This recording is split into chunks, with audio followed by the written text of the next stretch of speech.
The Score, the place for local sports, now presents another live local broadcast of high school sports. No one does more live local play-by-play than The Score does. Local Sports on The Score is brought to you by Central Maine Community College. More than just a community college, over 40 academic degrees and certificates, and one of the lowest tuition rates in New England. Just go to cmcc.edu. Your future starts now. Central Maine Motors Auto Group in Waterville, the dealer with no dock fees, where cars and trucks cost you less. Online at cmautogroup.com. Hammond Lumber Company, serving Maine and New Hampshire from 22 locations. Your building project partner, hammondlumber.com.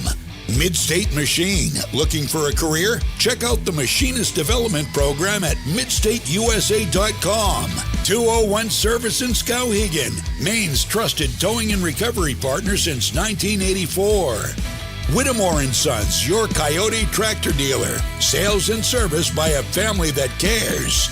Somerset Stone and Stove, offering quality gas, pellet, and wood stoves and hardscape products. 201 Tire, Battery, and Service, your tire and battery experts on the Augusta-Vassalboro line.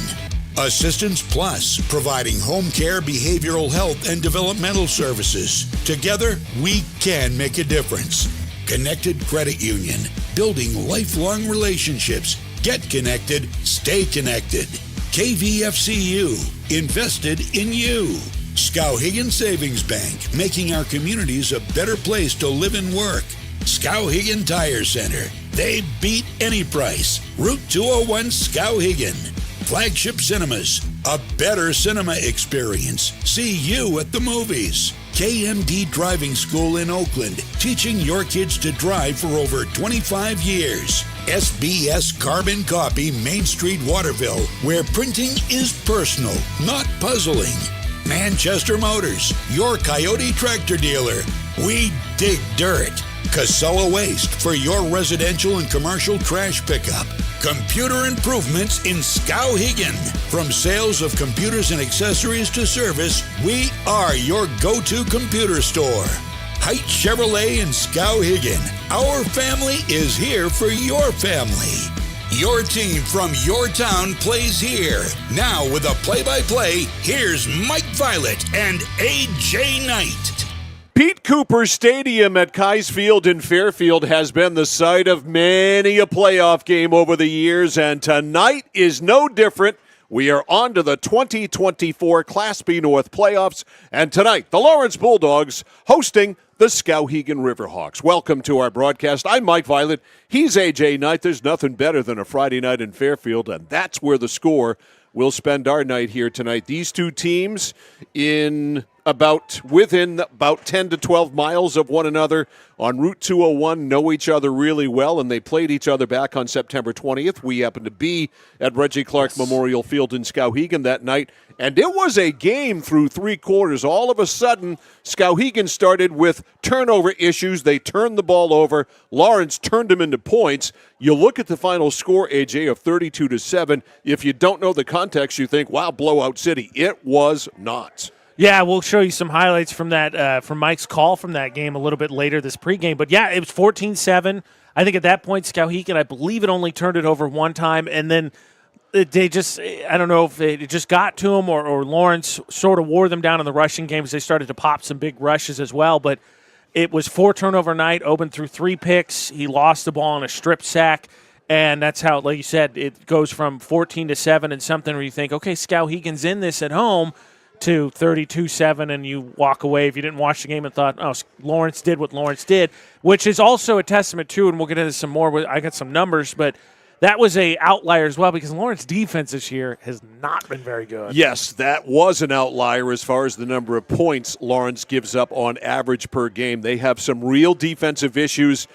They last week ran for almost 500 yards and only won a game by 4 points. They won it 39-35. Their defense is just not good this year. If their defense was halfway decent, this team had a chance to be 7-1. Instead, they're 5-3, and they're a couple of other plays away from being 3-5. Yeah, I mean, just to encapsulate it, so that Skowhegan game was one of just 2 games that the Lawrence defense has given up less than 28 points in. Over their last 4 games, which includes the Hampton game you just mentioned, the Lawrence offense over the last 4 games has scored 150 points. That's nearly 40 points a game. The problem is, over those last 4 games, they've given up almost 140 points at 139. On the season, they're scoring just shy of 32, and they're giving up almost 28, which is, ironically, that 4-point margin you're mentioning, which works out, I think, pretty well for this Skowhegan team that at times has been really challenged offensively. This Lawrence team, if I think Skowhegan does turn the ball over, will give them a chance, I think, to move the ball a little bit, and we could see something similar to what we saw in Skowhegan a month ago. Last week, Colton Carter had one of the greatest rushing nights in schoolboy football history in the state of Maine. 37 carries for 368 yards and 4 touchdowns. He averaged almost 10 yards a carry, and he was absolutely magnificent. Meanwhile, Preston Roy ran for 104 yards and a touchdown, and Lawrence piled up 499 yards on the ground in getting that victory, but they just barely won. And when we go back to the first game between these two teams, 32-7 the final, Skowhegan definitely drew something good from that game, though. They know, I think deep down, we hang on to the football, we have ball security, we have a chance to beat them. Yeah, and I think since then we've seen Skowhegan, although they haven't had the season they would like, I think we've seen them find that identity and try and hone it in. We went back to Skowhegan a couple weeks later. Mesolonsky came to play, and we saw Skowhegan push him around. They protected the ball. They pushed Mesolonsky around, and they ended up winning that game that at the time maybe was an upset. Mesolonsky hadn't quite had the season. I think people expected it was a little bit closer, but if Skowhegan, there's no secret to what these two teams want to do. Even with the windy conditions, Mike, I don't think they were going to fling the ball around a whole lot. And so ball security is going to be a big thing, especially for a Skowhegan team. You mentioned, can you beat a Friday in Fairfield for football? How about adding a rivalry game on top of a playoff game just to make the stakes that much higher? Indeed. It's always great, though. Friday nights are great here in Fairfield. The weather is pretty good. We're in the upper 50s. Wind is certainly going to be a factor tonight, but the track is very, very fast, so no problems as far as that is concerned. We'll take a timeout. We'll come back. More of our pregame show before this Class B North football playoff game after this on The Score. At Central Maine Community College, your future is our priority. I'm going to be a preschool teacher, an HVAC technician, pediatric nurse. Whether your college journey is starting here, I'm going to be an architect, physical therapist, I'm going to be a lawyer, or we're a stop along the way. I'm going to be a doctor. a machinist. Honestly, not 100% sure yet. With over 40 programs, I'm going to be a graphic designer, an athletic trainer. There is something for everyone. CMCC. Your future starts here. Looking to begin or further your career in manufacturing and don't know where to start? Midstate Machine is in need of CNC machinists at our Winslow facility, where we manufacture components for some of the most exciting industries: aerospace, defense, power generation. I'm Jeremy Stanford, manufacturing manager, and I personally want to invite you to come learn about the great pay and benefits Midstate Machine has to offer. To apply, visit midstateusa.com. That's midstateusa.com, an equal opportunity employer. Come grow with us. It's that moment when everything comes to a halt. Mom, is everything okay? It's okay. We can call for some help. And what you need most is someone you can trust. 201 Service, this is Brandon speaking. How can I help you? Hi, yeah, my car just broke down. I think I need some help. At 201 Service, we know it's more than just about fixing what's broken. It's about being there when it matters most. Not to worry, ma'am. We have your location, and help is already on its way. Don't worry, honey. Help's on the way. Okay, Mom. Wherever you are, whatever the time, you can count on us to be there. Because in those uncertain moments, knowing you're not alone makes all the difference. 201 Service, Maine's trusted towing and recovery partner since 1984.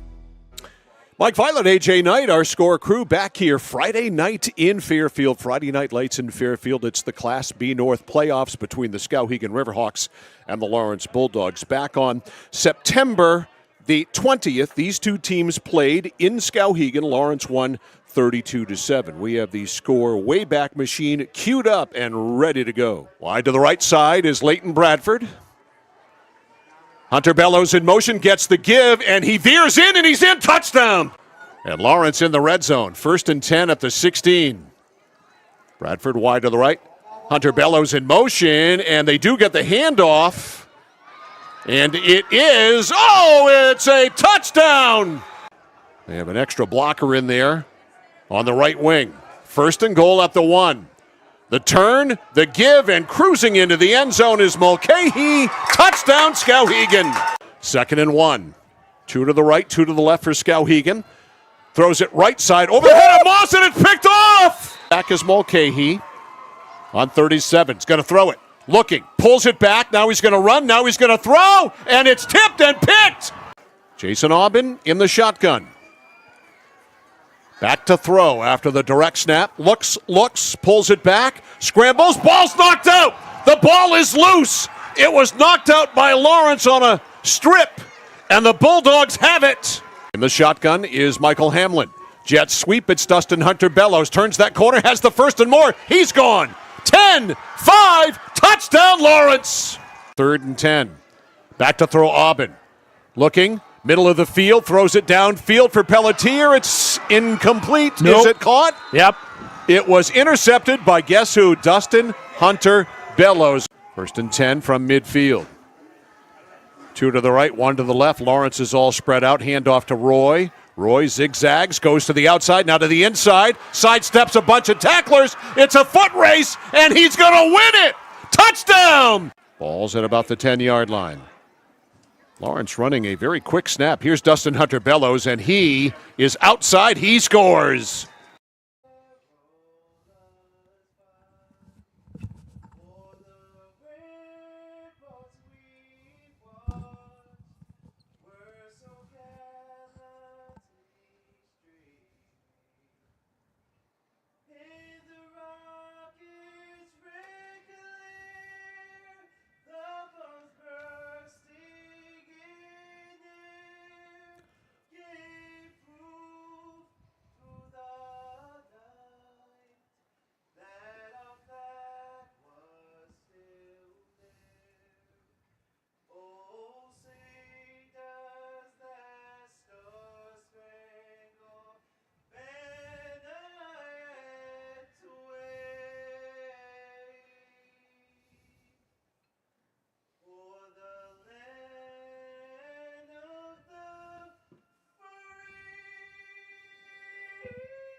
The singing custodian, Terry Cooley, with our national anthem here tonight as the Lawrence Bulldogs and the Skowhegan Riverhawks get ready to get at it. We'll take a quick timeout.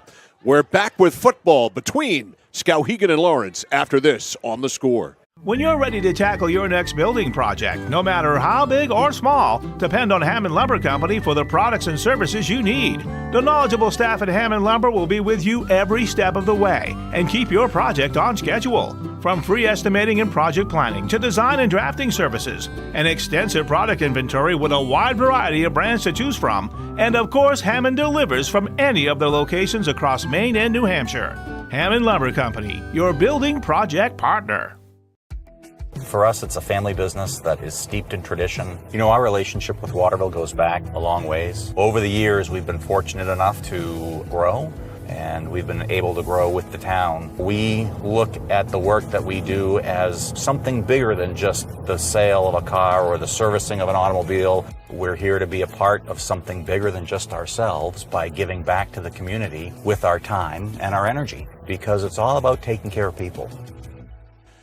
Back here live, P. Cooper Stadium, Kais Field in Fairfield. Mike Violet, AJ Knight, and our Score crew just before this Class B North playoff game. Captains, as you can see, meeting at midfield. The officials tonight, the referee is Troy Hill, the umpire Bill Leary, the back judge Rick Perry, the wing judge is Brock Frederick, the other wing judge Jarrett Hill. On the clock here upstairs is Mr. Amos Reed. And so these two teams who played about 6 weeks ago, back on September 20th, ready to play again. Yeah, I don't know if we had a shot of it. I know we went through the highlights and we're getting ready for the anthem. They're getting everything taken care of. But the banner the Lawrence Bulldogs ran through said, we will still beat you. Okay. So Again, you said what could get better than Friday night football in Fairfield, Friday night playoff football in Fairfield. How about I thought it was nice that both coaches who sent us some comments about what to expect of the game and get us updated on the teams said, can you beat a rivalry game for a playoff matchup? No, you can't. Heck, that's no. for sure. You can't. That's for sure. As the captains and the officials go through the rules of the game. And so Lawrence has won the toss, and they're going to take the football. So the Bulldogs will take the ball, and we will see this Lawrence rushing offense first, a rushing offense that ran for 499 yards last week against the Hamden Academy Broncos. So the comments of Brad Sear, the Skowhegan coach, he said, playoffs, rivals, what more could you want? Obviously a tough team in Lawrence, tough place to play. They want to feed number 32, and they did to the tune of 37 times last week, so he is a key for us to focus on offense, but we can't lose sight of the coverage defensively as well. And the other thing he reiterated was we need to protect the football. When we do, we're a good team. We're a tough team. When we don't, we're easily beaten, and they were easily beaten in the fourth quarter. That's how 14-7 fourth quarter game finishes a 32-7 final. Worth noting for those who followed Lawrence, and obviously we've had several other games this season, Dustin Hunter-Bellows still out for the Bulldogs, which is... There's a badly sprained ankle. They think he could be back next week. That's a possibility. And he was the player of the game in that Skowhegan game. He had, I think, 2 interceptions. Saw the highlights. He had the first and the last interception, and I think 3 rushing touchdowns in that game. All right, Preston Roy back deep to return. Cole Curian is back deep to return. Also back is Keegan Littlefield.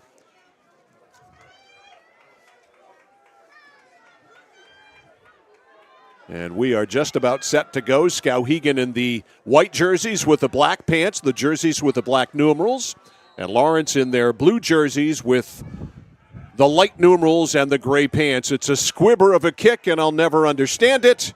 And the kick is loose there down the far side. It actually took a decent Skowhegan bounce. And after the squib kick, it's going to be a 1st and 10 around the 26-yard line, 27-yard line. We'll wait for the placement. Unfortunately, Mike, with him fumbling that a little bit at 27. Yeah, 1st and 10 from the 27. Him fumbling that a little bit just means it's going to give him all the more reason to do it some more. So buckle in for a long one. All right, here we go. 1st and 10 for this Lawrence offense, one of the most prolific rushing offenses you'll see. Michael Hamlin at quarterback. They run the jet sweep on 1st down and clogged up nicely by the Skowhegan Riverhawks. Jumping into the tackle was Brady Ducharme. And a loss of 2. I'm not sure who the ball carrier was. It wasn't Carter? It was Carter coming around. So Colton Carter, his first carry of the game, he's 1 carry minus 2. That's probably not going to last. I don't think he'll keep that average. So a loss of 2, 2nd and 12. Good job defensively by the Skowhegan Riverhawks. You might notice that there are several Skowhegan players wearing the Guardian caps. That's really caught on with him. Mulcahy was one of the first I saw wear at number 5, but it's really caught on with them. All right, Lawrence shifts out of a full house backfield in the shotgun. It's still kind of full, but going under center now is Hamlin. Split backs, pretty traditional. They pitch it to Roy, and he dropped it, and Skowhegan's on it. Preston Roy flat out dropped the pitch, and it was recovered by Skowhegan. So our first break of the game comes very early, and it's a Skowhegan ball at the Lawrence 20-yard line. And you just saw in the Mid-State Machine replay, there's nothing funky about it. It was a solid pitch. It might have just taken his eyes off the ball, Mike. Just there's no doubt that he did. Looking for where his blocks were going to be. Definitely a case of Preston Roy looking up before he caught that pitch. So Jason Oben and the Skowhegan offense with a chance to put Lawrence on their heels right out of the gate. Oben and company come out. As usual, they're all spread out. Mulcahy's the running back. Now Austin comes to the backfield. They bounce all over the place, and Oben calling signals, going to run to the right himself.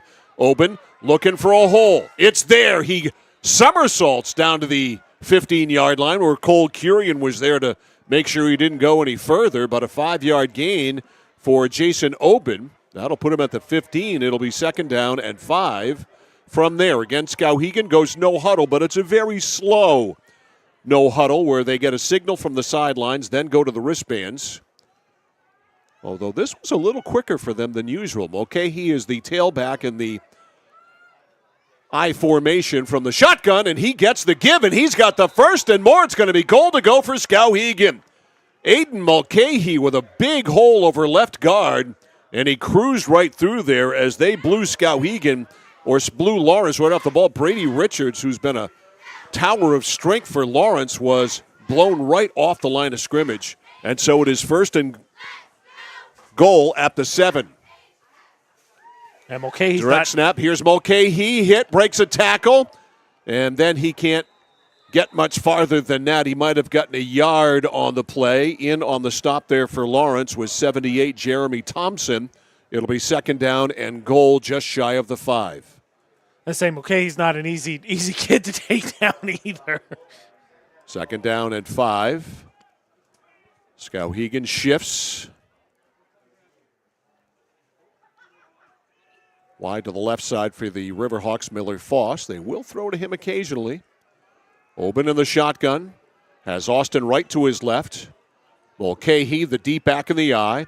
Second and goal. Mulcahy gets the give. There's a hole there, and he gets down to the 3. Might have gotten the 2. And on the tackle again for the Lawrence Bulldogs, 78, Jeremy Thompson. And it is third down and goal to go. They have made it to the 3. So it's a slow grind. First and goal at the 7. Now third and goal at the 3 for the Skowhegan offense after the fumble by Preston Roy. And one of the differences, Mike, both these teams stylistically the same, even though Skowhegan operates out of the spread. Hamlin's a good runner, but Skowhegan uses Oben a lot more in the run game. 2 to the right, 2 to the left. Mulcahy behind Oben in the gun. The give, Mulcahy through the middle, hit and stop short. We're going to have a fourth and goal to go. In on the stop there for the Lawrence Bulldogs, J.D. Higgins, a freshman, in, and he made the tackle. Mulcahy maybe got a yard. It doesn't look like much, if anything. I'm going to say he got nothing. Yeah, I think you're right. So it's fourth and goal. Skowhegan recovered the fumble at the Lawrence 20. This is such a crucial play early on because Lawrence would be such a huge win to stop them from getting anything out of that turnover. Fourth and goal at the 3. As they await the play, Oben staring over at the sidelines. They might have to take a timeout here. They are using an awful lot of time, and you cannot take a penalty here. 10-second call, they're going to have to do it. Timeout is taken by Skowhegan. They had to. 8 minutes left in the first quarter, and a big fourth and goal play coming up. We'll be back with it right after this on The Score. Over 30 years ago, Paul and John A. Bowen set out on a mission to help aging Mainers stay in their own homes. Assistance Plus grew from their passion, dedication, and integrity where clients come first. Today, Assistance Plus serves not only the elderly, but clients with developmental and behavioral health challenges. Assistance Plus is here for you today and through all points of your life.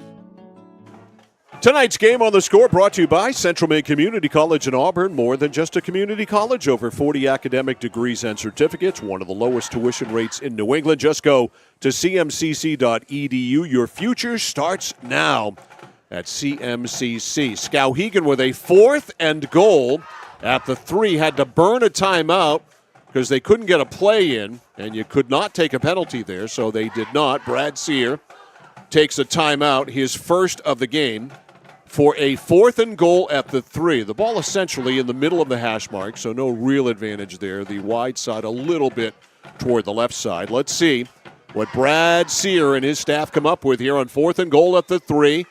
A scoreless game, 4 minutes in. Fourth and goal, Oben in the shotgun. Austin to his right, and Mulcahy behind him. They go to Mulcahy up the middle. He tries to duck down and get in, and he does not. He did not make it. So Lawrence, some give in their defense, and this much maligned defense makes the play there, and they'll take over at about the 3-yard line. Big stop, nothing fancy there. They just think our guys can power through your guys, and instead, that's the second straight carry, Mike, that Mulcahy goes for no yards. 2 back-to-back 0-yard carries. Boy, and a huge squander there by Skowhegan. A great opportunity to put Lawrence on their heels to start this game, and they cannot convert. Took the ball over the 20, got it down to the 3, stalled there. Lawrence comes out, first down, right up the gut, and a hole there. And they got out of the shadow of their own goalposts. And it is a gain of about 8. That was Preston Roy? Yeah, and I think that's a good call, right? Especially if he drops, you go right back to him. So Roy gets 8, second down and 2. That gets them away from their own goal line. Second down and about 2. Carter is wing left. And they hand it off up the middle. I believe Roy again. And Roy didn't get much there. He fell down right at the 10 again. So no gain, and it'll be 3rd and 2. So after the squander, Skowhegan with a chance for redemption here on 3rd and 2. At the Lawrence 10, if they can get a stop and force a punt. Hamlin over to the sidelines, gets the play from Ken Lindlof. 3rd and goal at the 2. Let's see if we see the ball handed to 32 here. After nearly getting, 360 yards 368. last week? Yeah. Carter is the left back of the backfield. And no surprise, he gets the give. He got the first down, 20, 25, 30. He may go, 40, midfield, 40, 30, 20, 10, 5, touchdown, no flags, a 90-yard scamper by Colton Carter.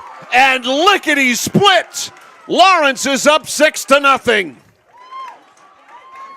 That's a big chunk into cutting down into that 370 yards. He might be on his way to another night of 368. Mike, I thought after last week with Falmouth and all the big plays they had, we couldn't find too many much more longer. They had an 80-yarder last week. And Carter had an 80-yarder last week, too. Here's Trevor Pellerin for the conversion. It is up, and it is good. Lawrence hits a home run. A 90-yard bomb by Colton Carter. 6:24 to go in the first. Lawrence 7, Skowhegan nothing. More in a moment on the score. Hi, this is Mike Perkins from KMD Driving School. I've been instructing your children in driver's ed for years. We're accepting new students for the fall and winter classes. Let the professionals teach your children. Call 465-4835. Sign them up for KMD Driving School. New classes begin every 3 weeks. Call 465-4835, 465-4835, or visit us online at kmddrivingschool.com. The journey begins with us. KMD Driving School. Refi your ride at Connected Credit Union. Lower your current rate by as much as 1.5% and earn up to $300 cash back when you refinance your auto or recreational loan with us. This offer ends November 15th. Contact our loan team today for your best deal or apply online at connectedcreditunion.org. Get connected, stay connected. Federally insured by the NCUA. Member eligibility required. Consult with a loan officer for more information. Trevor Pellerin ready to kick off. Back deep to return. 14, Caden Pelletier on the far side. 21, Darren Gilman on the near side. Nice high kick by Pellerin. Gilman at the 16. To the 20. To the 25. Veers outside. Veers back inside. Decent return there by Gilman to the 32. The 33. I guess they'll put it at the 33. So it'll be 1st and 10 for Skowhegan. At their own 33-yard line, a 97-yard drive by Lawrence after taking over on downs at their own 3. A 90-yard touchdown run by Colton Carter, who had an 80-yarder last week among his 4, where he finished with 368 yards, and he's on his way again. So let's see what Jason Oben and Skowhegan can do and bounce back. Yeah, credit where credit is due. You made the point, so credit where credit is due. How about the backbreaker of that? You fail on 4th and goal from the 3. 3 plays later, Carter goes 90 yards to the house. 2 and 2 for Oben. Mulcahy, the running back. And now they have to burn a second timeout. So this is not good game management so far by Skowhegan here early on. 6:19 to go in the first. 7-zip in favor of Lawrence. Quick timeout. We'll be back after this. Notice the price of gas and oil lately? Thinking about a pellet stove? Pellets are a renewable resource that are economical, and pellet stoves don't have to be ugly or loud. Come talk to us at Somerset Stone & Stove. Let us explain why now is the best time to have your pellet stove installed. Wouldn't you love to have a gas stove or fireplace designed for your home? Let Somerset Stone & Stove design and install a Regency gas stove or fireplace that is just right for you. Let us customize your Regency gas stove or fireplace while you enjoy the beauty and warmth. Visit Somerset Stone & Stove in Oakland. So just 5 minutes and 41 seconds into this game, Skowhegan's already burned 2 timeouts. They look very unsure of themselves there. And they have a 1st and 10 from their own 33. Jason Oben with Mulcahy behind him in the eye in the shotgun, 2-2 against this Lawrence defense. Bulldogs will rush 4. Oben, snap, back to throw. Looks, loads it up first time, throws it. It's caught over the middle by Pelletier at the 48-yard line of Lawrence. No, it's incomplete. Boy, it was right in his hands. Yeah, it should have been a catch as he got wrapped up. He just lost it going to the ground. So what looked like a surefire first down instead is an incompletion, a ball thrown right on the money by Jason Oben. That'll be a drop. Yeah, and Skowhegan, you can't have that. Yeah. Skowhegan doesn't throw, as Coach said when we talked to him pregame. We'll pick our spots. It was a good spot. Got a one-on-one matchup, good delivery, and receiver didn't bail out Oben. 2-2, Pelletier slot right. Wide to the right is Miller Foss. Mulcahy, the running back. Again, Lawrence rushing 4. Pelletier in motion. Jet sweep to him. Bounces to the outside. Can't break the tackle on the first attempt and is down at the 35. We'll give him 2 because we're in a really good mood tonight. It'll be 3rd down Friday. and 8. Feeling It's Friday good. night. It's the weekend. That night that'll help the completion stats as he gets Right. gets to 35. His little It's pop a pass. It's more of a drop than a pass. Yeah, pretty much. But it is a pass. So that makes Oben 1 for 2 for 2 yards. And see, this is the situation Skowhegan, neither team wants to be in, obviously, but Third and Skowhegan long. especially, 3rd and 8, negative territory too. Not a good thing for an offense like this. 3rd down and 8, Oben in the gun. Okay, here's his friend. Coming in motion, Austin. He veers right, shovel pass inside Mulcahy, bounces inside 40. Nice run by Mulcahy, and a 1st down over the 45. Well, finally dragged down on the play by Dawson Moore. But Aiden Mulcahy with an outstanding run after that shovel pass. Yeah, that was really nice work because it's not like there was a ton of space there. Mulcahy just did a nice job kind of weaving in and out. So 1st and 10 at the 45. Skowhegan, some movement with the football here, down 7-0. They load up the left side, 3 left, 1 right. Okay, he the running back. Jason Oben sets him down on 1st and 10. In the belly of Mulcahy, inside the 49-yard line. So give him about 4 more on the play for Aiden Mulcahy. Bottom of the pile, getting up there, 77, Brady Richards, who is in on a lot of tackles. It will be tonight, too. Again, there's no secrets to what either of these two teams wanted to. No, it's really as meat and potatoes as it gets. Here it is. You go ahead and stop it. Yeah, 2nd down and 6. Oben from the gun, 2-2. Back to throw is Oben. Loading it up, goes left side. Man, there, Pelletier. He can't bring that one in. He was open and the ball was right there. I think that's a pretty well developed thrown play. Maybe a little bit extension there, but I think that's catchable for Pelletier. I don't know what you want from your quarterback. Jason Oben has made 2 throws to Pelletier. Both of them have ended up as incompletions. I think that one was a really good throw. The first one was also really. I think it's a good sign for Skowhegan that Oben is really dialed in. Receivers got to help him. 3rd and 6, got to hang on to the ball. 3rd down and 6. If it hits you in the hands, you know what that means. That's the rule. Austin in motion.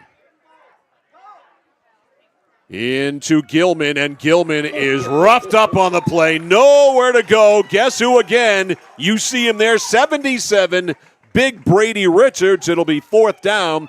They lost a little bit, and Skowhegan's got a punt. So a good defensive series by Lawrence after the Mulcahy 1st down, and Oben will punt. Roy will drop back to return it. Preston will be inside his own 30 at the 25 now. Not much wind to speak of. Snap is good. Not a good punt. A shank job big time off the side of his foot takes a little bit of a Skowhegan bounce. Austin will let it roll to the 28-yard line. That's where Lawrence will take over. 1st and 10 after the punt on their own 28-yard line, leading 7-0. If you're just tuning in, where have you been, first of all? And secondly, you missed a 90-yard touchdown run by Colton Carter to account for the score. Lucky for them, 201 Service does the quarter breakdown, so they'll get another chance to see it. We'll break it all down, and we'll certainly show it to you again. 1st and 10, Lawrence, 3:29 to go in the first quarter. They lead 7-0. One to the left, one to the right. Roy is the only running back in the backfield. 2 go in motion. They go, and that's the penalty because 2 are in motion. You cannot do that. They go right up the gut to Preston Roy, and that will be a penalty. Illegal shift is the call. That's our first flag of the game, and it'll be on Lawrence.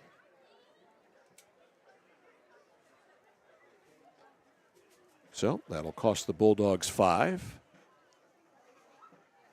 as the options are explained by referee Troy Hill. This one's sort of starting off like that Meso-Falmouth game we had last week, where Falmouth not playing well, but it's the big plays that made the difference. Meso just couldn't convert enough.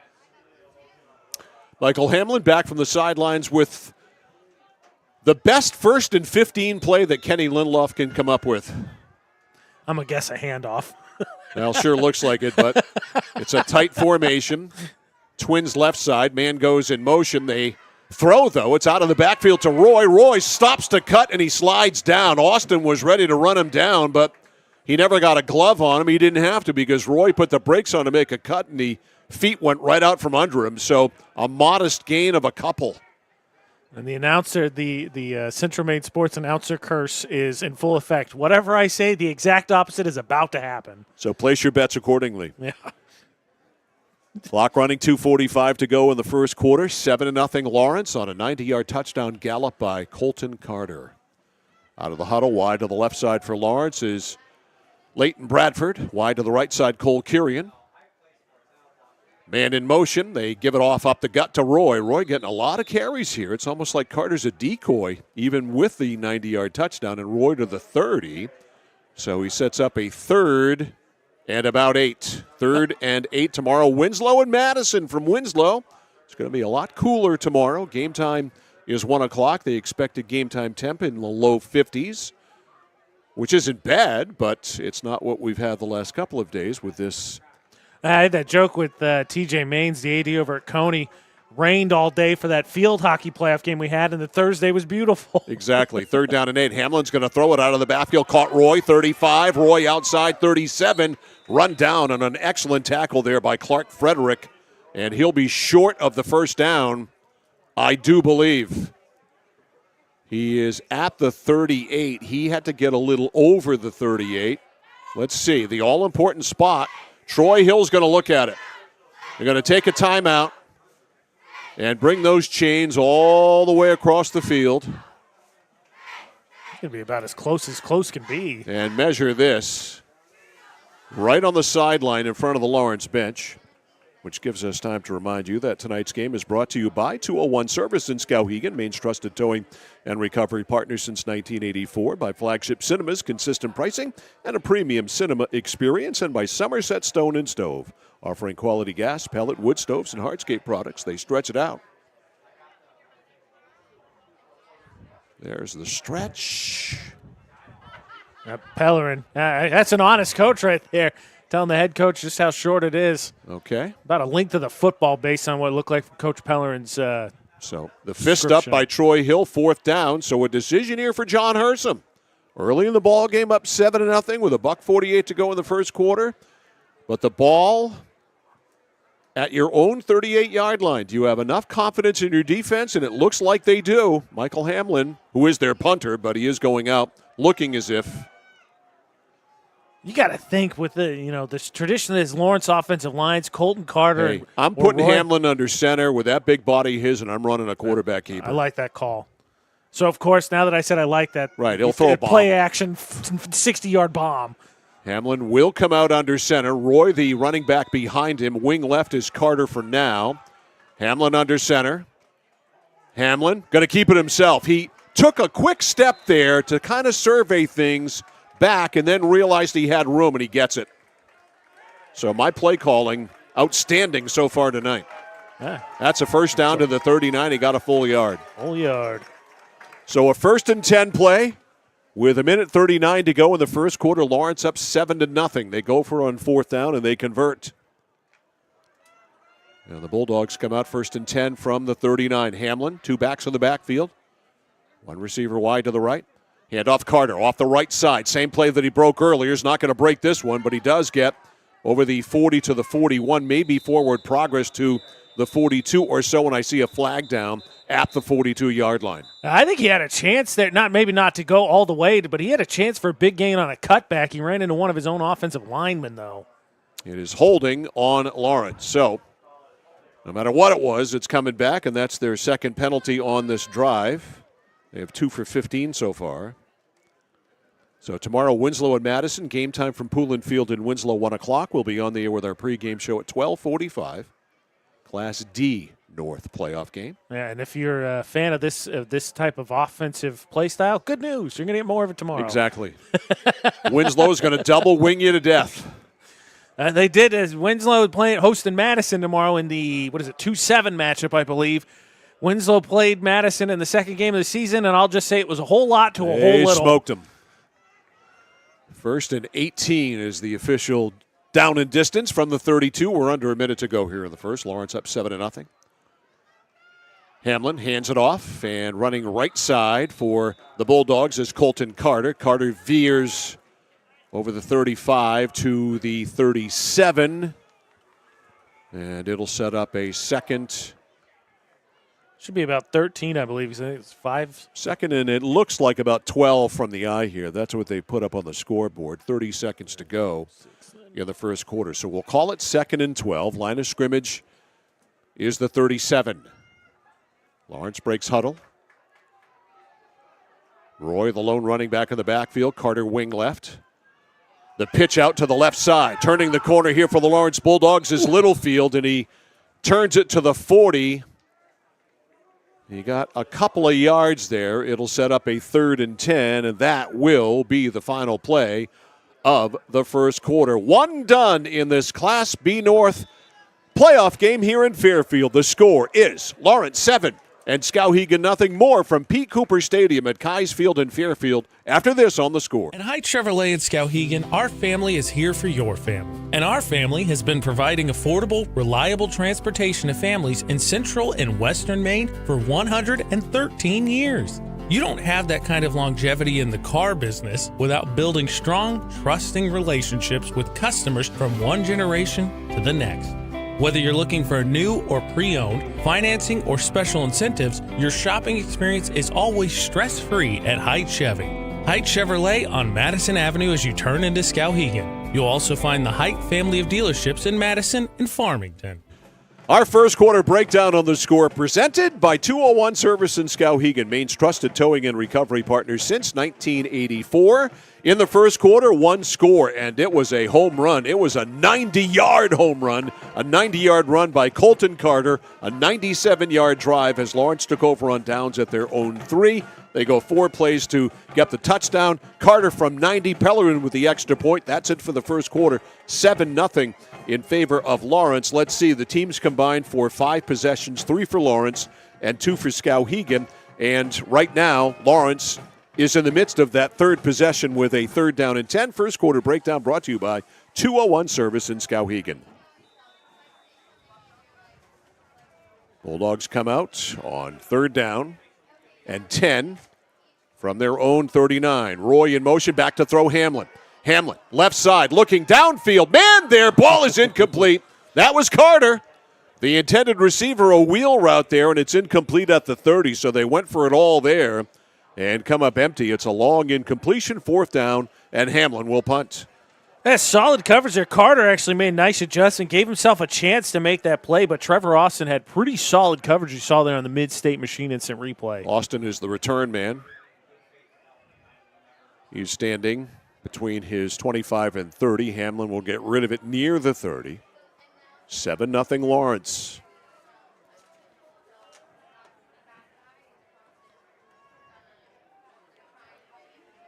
Snap right there. Kick, high, spiral. Good kick. Austin back to get it. at the 23. Stutter step to the 25. Tries to get outside, but good coverage on special teams. He is upended by Preston Roy at the 27-yard line. Good punt by Hamlin. And Lawrence with good coverage. 1st and 10 Skowhegan at their own 27, trailing 7-0. Credit Skowhegan's defense bows up there. They get Lawrence gets the back-breaking 90-yard touchdown after they can't convert on the great field position, but they get a stop now, a chance to go tie up the game on the road. So 1st and 10, Jason Oben and this Skowhegan offense. Oben has thrown 2 balls downfield, both on the money. Both of them dropped. And Aiden Mulcahy with one really good run so far. Other than that, Skowhegan's been bottled up. They had a great opportunity on a fumble recovery at the Lawrence 20 to go into the end zone as the give is to Mulcahy, and Mulcahy spins up. He's got that Guardian cap on and running with reckless abandon there. Looks like he's got the first down, or he's awfully close to it. They're signaling second, but it's second and not much, so give Mulcahy almost 9. And Mulcahy not doing this with big holes. He gets enough space, but just sort of doing a nice job being shifty and finding some space. All on that shovel pass he converted on. So 2nd down and 9 at the 30. Excuse me, 2nd and 1. He got 9 at the 37. Oben, Mulcahy again cuts inside, has the first down, 40-45 as he plows ahead and gets the first down. Cole Curian tackled him. But Aiden Mulcahy with a powerful run and a first down to the 45. That's what Skowhegan wants to do. They want to do, both these teams want to do the same thing. They want to run the ball, they want to shrink down possessions, and they want to wear out opposing defenses. 1st and 10. Skowhegan at their own 45-yard line. Gilman in the game now as well in the backfield. The turn fake to Austin, give to Gilman, and he's hit immediately, and down he goes. Jeremy Thompson in on the tackle, wearing number 78 in Bulldog blue. Gilman not having a good time, and I wonder, Mike, I don't know if you kept a little bit more of an eye on it than I have. Gilman has carried twice, and I wonder Lawrence may be keying in on him, thinking he's going to touch the ball. Right. Well, he carried there, and it didn't go well. He lost 3. 2nd down and 13 back at the 41-yard line. We have a running clock, 10 minutes to go in the first half. 7-0 Lawrence, a 90-yard run by Colton Carter for the score. Oben in the gun. Gilman still in there as the tailback. Going to flip it left side. Pelletier catches that one, but he is absolutely surrounded by Bulldog blue. Dawson Moore on the stop. Also in on the stop there, Keegan Littlefield and Preston Roy, just for the heck of it, too. He just he got the yardage back. Only picked up those 3 they just lost. So it'll be 3rd and 10 for the Skowhegan offense at their own 45-yard line. They shuffle the deck a little bit, bringing Clark Frederick in the game, number 11. Gilman checks out. And Oben doing some homework now with the wristbands. 3rd and 10. Mulcahy the back. 1 to the left, 3 to the right. Oben to throw it. Rolls outside the pressure, now stops. He's flushed inside. He's hit, breaks a tackle there. Good job on the contain by Lawrence, and nowhere to go for Oben. But look at him weave through. He should have been bottled up. It looked like Lawrence had him contained, and then Jason Oben broke free over the 50 down to the 48-yard line. And if you're Skowhegan, why won't you go for it here?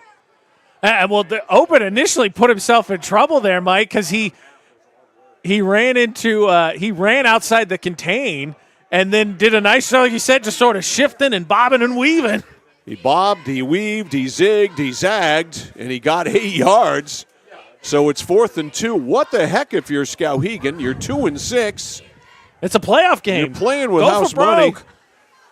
You're only down 7-0. Frederick is wide to the left. They've got 2 to the right, 2 in the backfield. Everybody checking wristbands. They're set to go. Oben calls for it.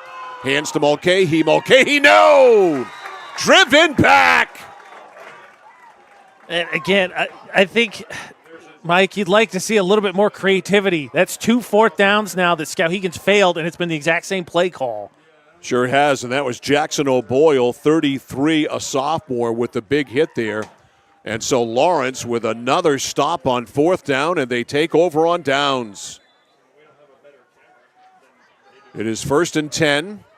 Bulldogs from their own 47. After the stop. That's, again, I think it just – I know it's your bread and butter. I just like to see a little bit more creativity in Lawrence. Both 4th downs, stonewalled, no yards. I think it definitely called for it. Just didn't happen there for Brad Sear and company. 1st down, the give to Roy. Roy plows off the right side and doesn't get much of anything. On the tackle there was 78, Cale Hamilton. On the stop, he got about a good 2. yard, 2. We'll call it 2 to the 49-ish. We're feeling generous. Yeah. It's Friday night, like we said. We're footloose. We're fancy-free. Can you believe it is November 1st, by the way? No, I got shorts on. I wore them to work today. It was 70 I wasn't sure today. With the wind. I wasn't sure and with then the I wind looked tonight. at the extended forecast. There's a 70-degree day next week. Heck yeah. We'll take it. 2nd down and 8. Hamlin, a play fake. Going to chuck it. Left side, open, more, and it's overthrown. He slowed his pattern down. If he had kept going, he might have been able to haul that in. Instead, it's a little bit overthrown, incomplete, and it'll be 3rd down. 3rd down and 8. Yeah, I think both quarterbacks, actually, I think throwing the ball, not too bad. You've seen some good throws tonight. Receivers got to help out their quarterbacks a little bit more. I think Dawson Moore needed to take one more step there. As soon as he saw the ball, he slowed his pattern down. So 3rd and 8. Wide to the left side. Leighton Bradford. Inside handoff, then a double handoff. It goes to the left side to Pelletier, breaks free. Or check that Littlefield, he's gone. Keegan Littlefield takes it all the way. A 51-yard touchdown run for Keegan Littlefield. Double handoff, Carter. Inside handoff, Littlefield. And it hit quick, and he was long gone and hard to find. I got to tell you, Mike, that totally fooled me. I was Me watching too. Hamlin. So that no way the Skowhegan defense is going to keep up with that because I totally missed that one. So no Dustin Hunter Bellows, but they unveil a new speed demon in Keegan Littlefield, and he goes 51 for the score.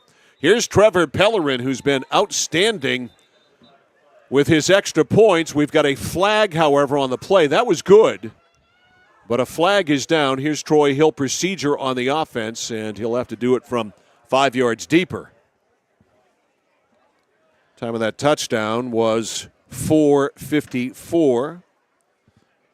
And Lawrence takes it 53 yards.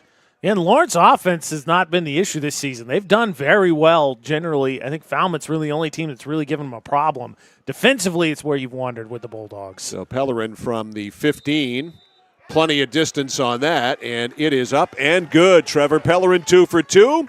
Lawrence with their second touchdown, a 51-yard dash by Keegan Littlefield. 7:06 to go in the first half. It's Lawrence 14, Skowhegan nothing. This is playoff football on The Score. For the safety of you and your family, 201 Tire Battery and Service on Riverside Drive in Vassalboro offers only the best and most reliable tires and batteries, including used batteries for your ride, cars, motorcycles, and more. And tires for everything. Tractors, lawnmowers, your car and truck, custom rims? Yup, of course. Open Monday through Thursday, 7:30 until 5, Friday till 3. Pet friendly with free battery testing and complimentary ice cream. 201 Tire Battery and Service on the Augusta Vassalboro line. At Central Maine Community College, we are building things that last. We're investing in technology, new facilities, and offering more degree programs than ever before. You can get the traditional college experience at a fraction of the cost. And for some, it's even free. Wait, did she just say free? That's right, free tuition for Maine high school grads from 2020 through 25. Set your goals and find your path at CM. Let's build a future together. Caden Pelletier, Darren Gilman back deep to return. The kick is a high one. And Gilman drops it. Picks it up at the 7, 10 to the 15. Avoids a tackle, then is hit.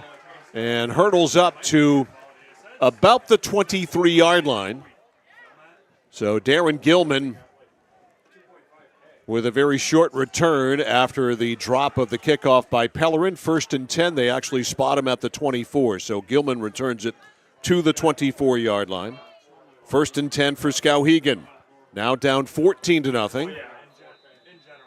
Had a great break early on when Preston Roy dropped a pitch, recovered by Skowhegan at the Lawrence 20. They drove it to the 3 but stalled, and it's been all Lawrence since. 1st and 10, Jason Oben has them all spread out, 5 wide. Oben, of course, is going to run the ball, and he has nowhere to go. He might have gotten a yard as he got spun down on the play by Jackson O'Boyle, who has played really well tonight. That's his second tackle. Give him a yard, 2nd and 9. We have a running clock, 6:40 to go in the first half. It's 14-0. I think part of that, too, is I think that was the play call the whole way, but Lawrence really got into the backfield in a hurry, so I think that was just sort of mitigating some risks there from Oben. 5 wide again for Oben, 3 left, 2 right. This time he is going to throw it. In the flat, it's caught by Austin. Austin trying to break a tackle and can't. Boy, he got absolutely smashed there by several Lawrence players. Out there wide for the Bulldogs, Brady Richards was one of them, and also Preston Roy. And that was a painful catch by Austin. He did get 4, so it'll be 3rd and 4. And he kind of just looked like he was running through those high step drills, right, where you got to keep your feet out of the string, trying to avoid that traffic, and then eventually that linebacker came and found him. All right, Miller Foss out wide right. Wide to the left side is Clark Frederick. Oben again, 5 wide. Oben will run. Oben hit, breaks that tackle, gets to the 35-yard line. Is it enough? Looks like it is. Looks like it is. The spot is just over the 35, and if that's the case, yes, it's a first down.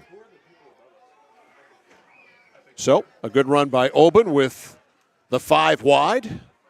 Able to power through and get to the 36. It is 1st and 10 there. 5:20 to go in the first half. It's 14-0 Lawrence. Oben 5 wide again. Sends Gilman in motion.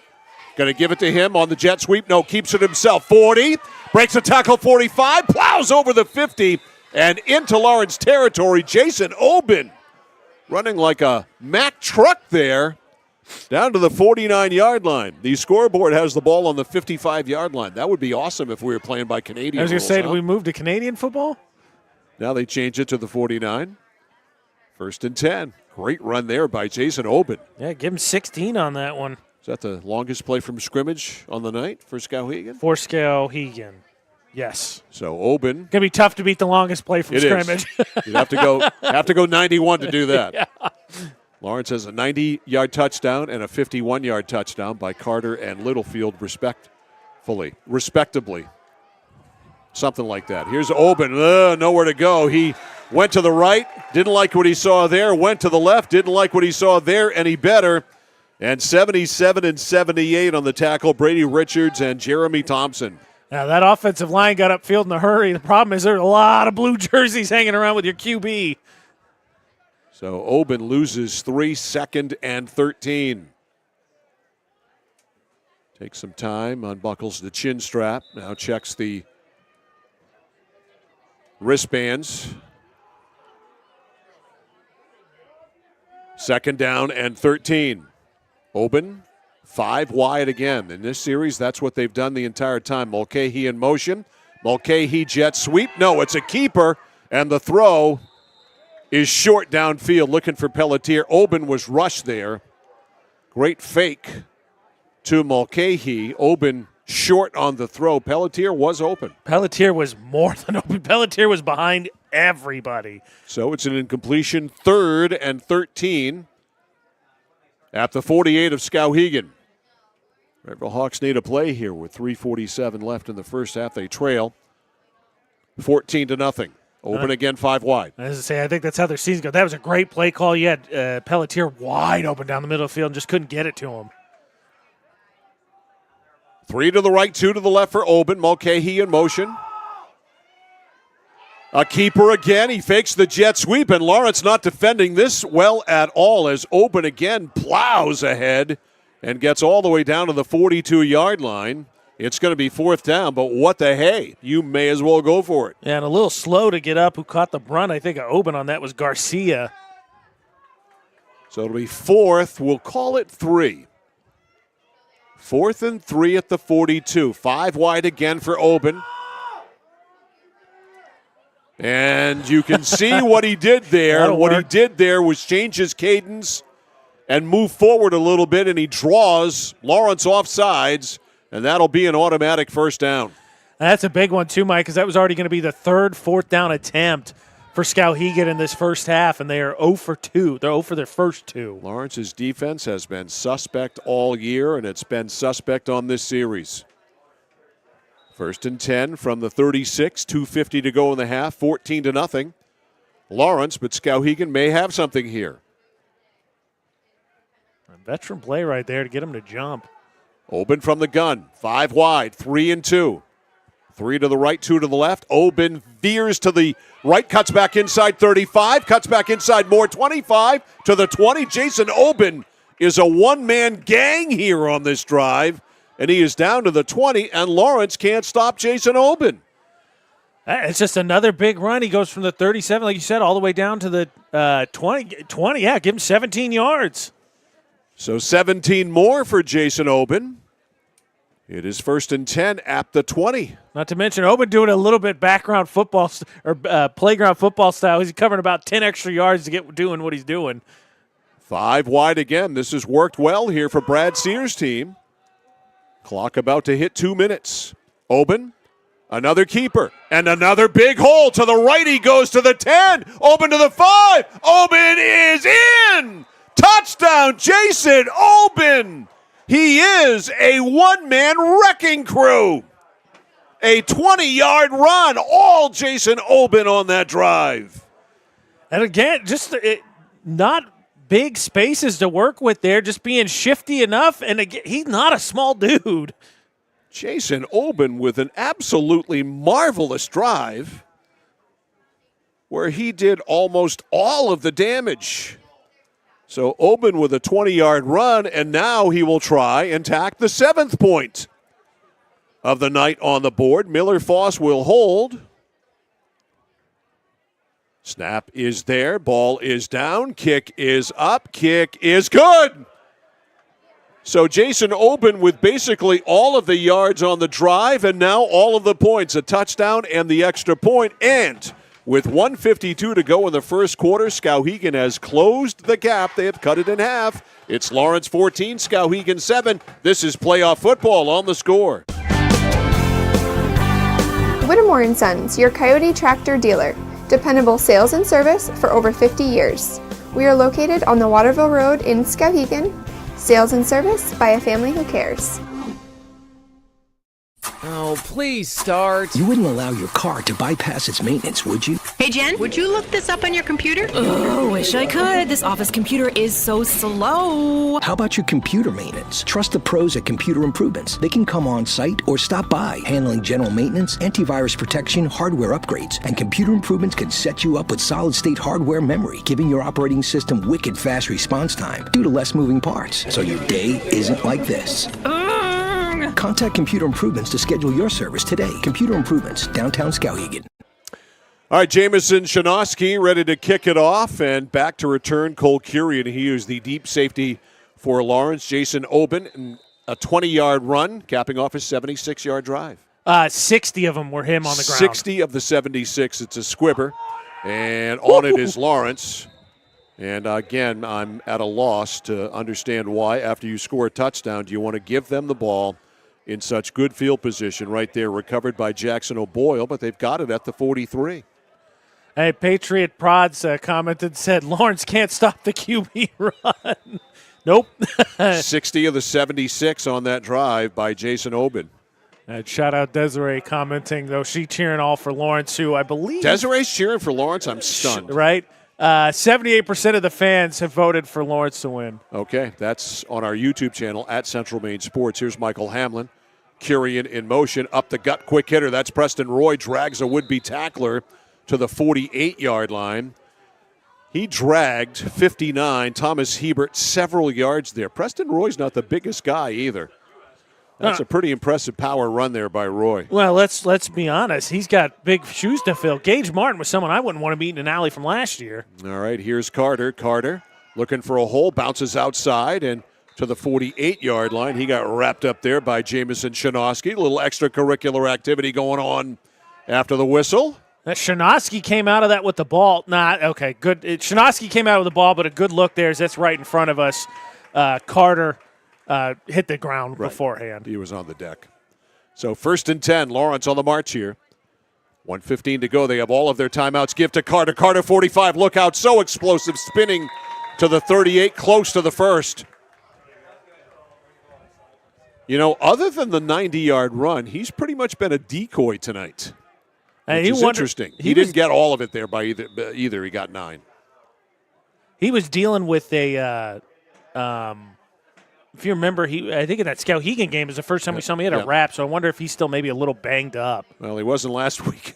That's true. 37 carries for 368. So they stopped the clock. They're going to measure this here. Tonight's game brought to you by Central Maine Motors Auto Group in Waterville, the dealer with no dock fees, where cars and trucks always cost you less. Online at cmautogroup.com.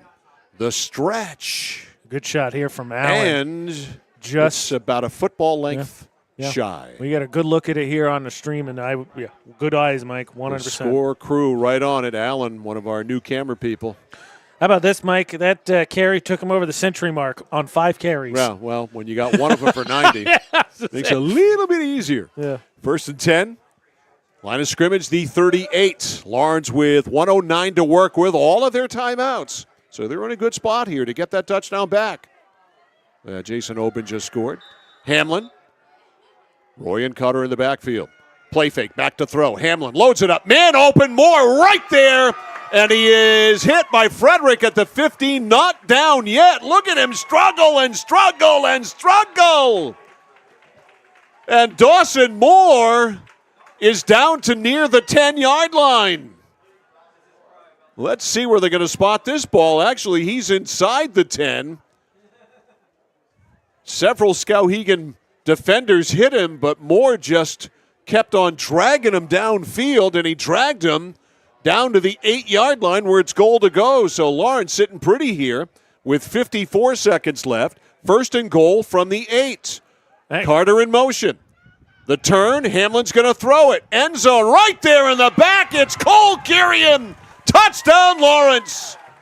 And the Bulldogs get it right back. Actually, it was not Cole Kirian. It was Bradford on the score. Leighton Bradford. So Hamlin, it's awful dark under those goalposts.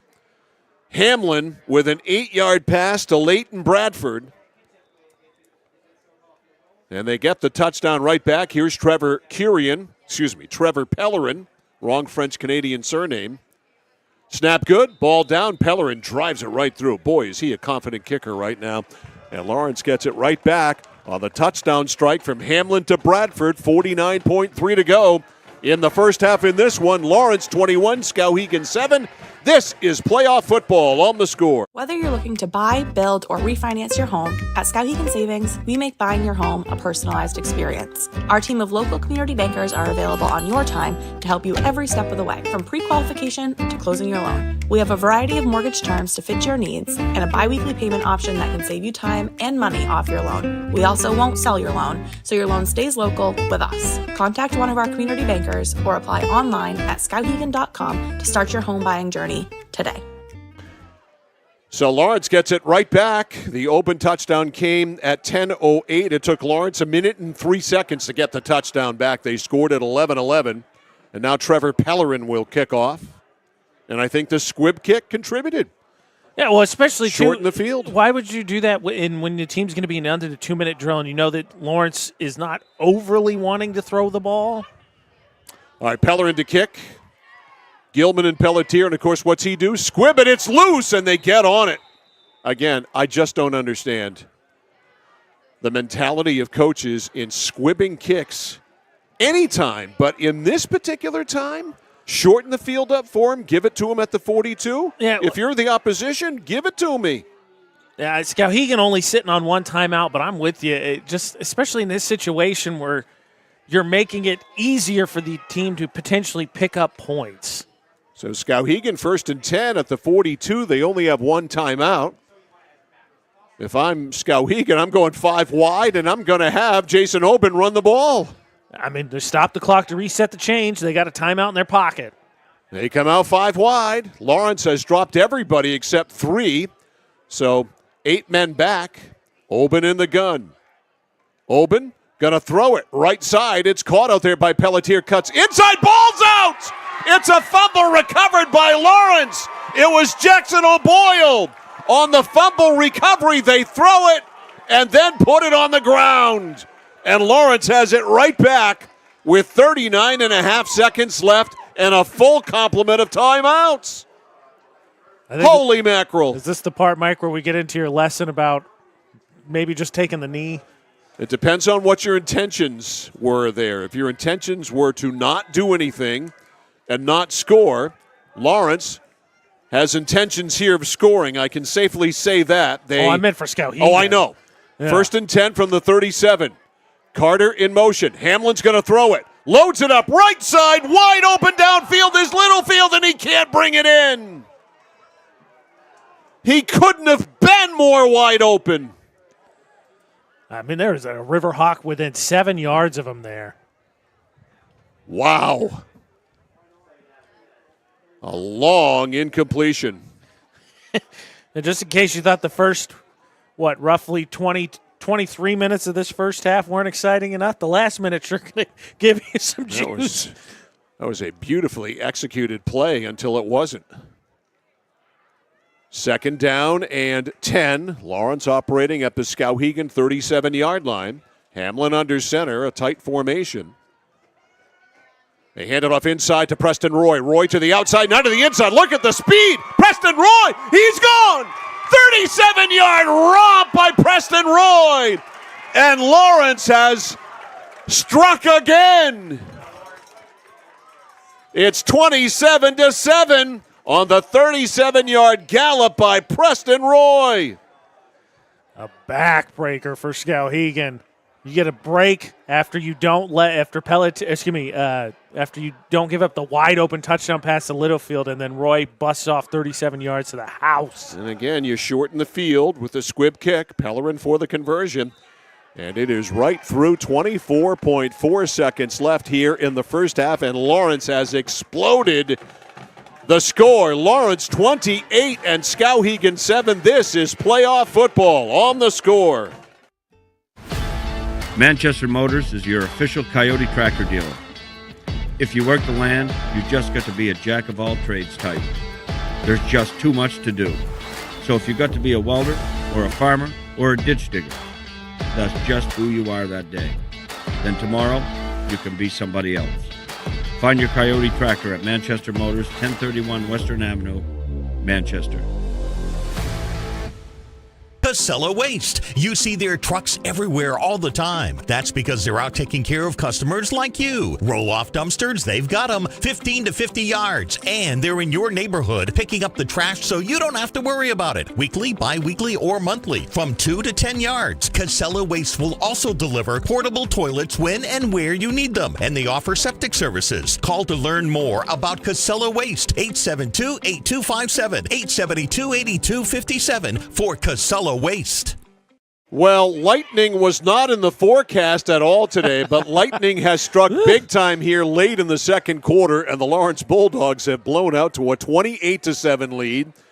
Trevor Pellerin to kick off here with 24 seconds left, and he drives it all the way down, and again, Gilman has problems with it, picks it up inside the 5, 10, 15, hit, bounces off that, decent return for Gilman after a bad start to the 25-yard line.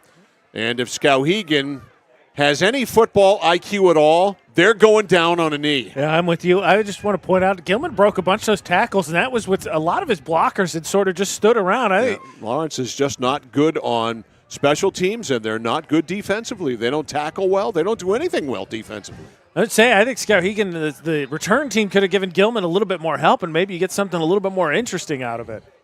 So let's see if they heed my advice or not. They come out 5 wide. 14.6 seconds to work with. They do have a timeout. Oben going to hand the football off to Mulcahy. Mulcahy, big yardage, 40. And that is the end of that. He gets the first down. They'll move the sticks, so that'll stop the clock.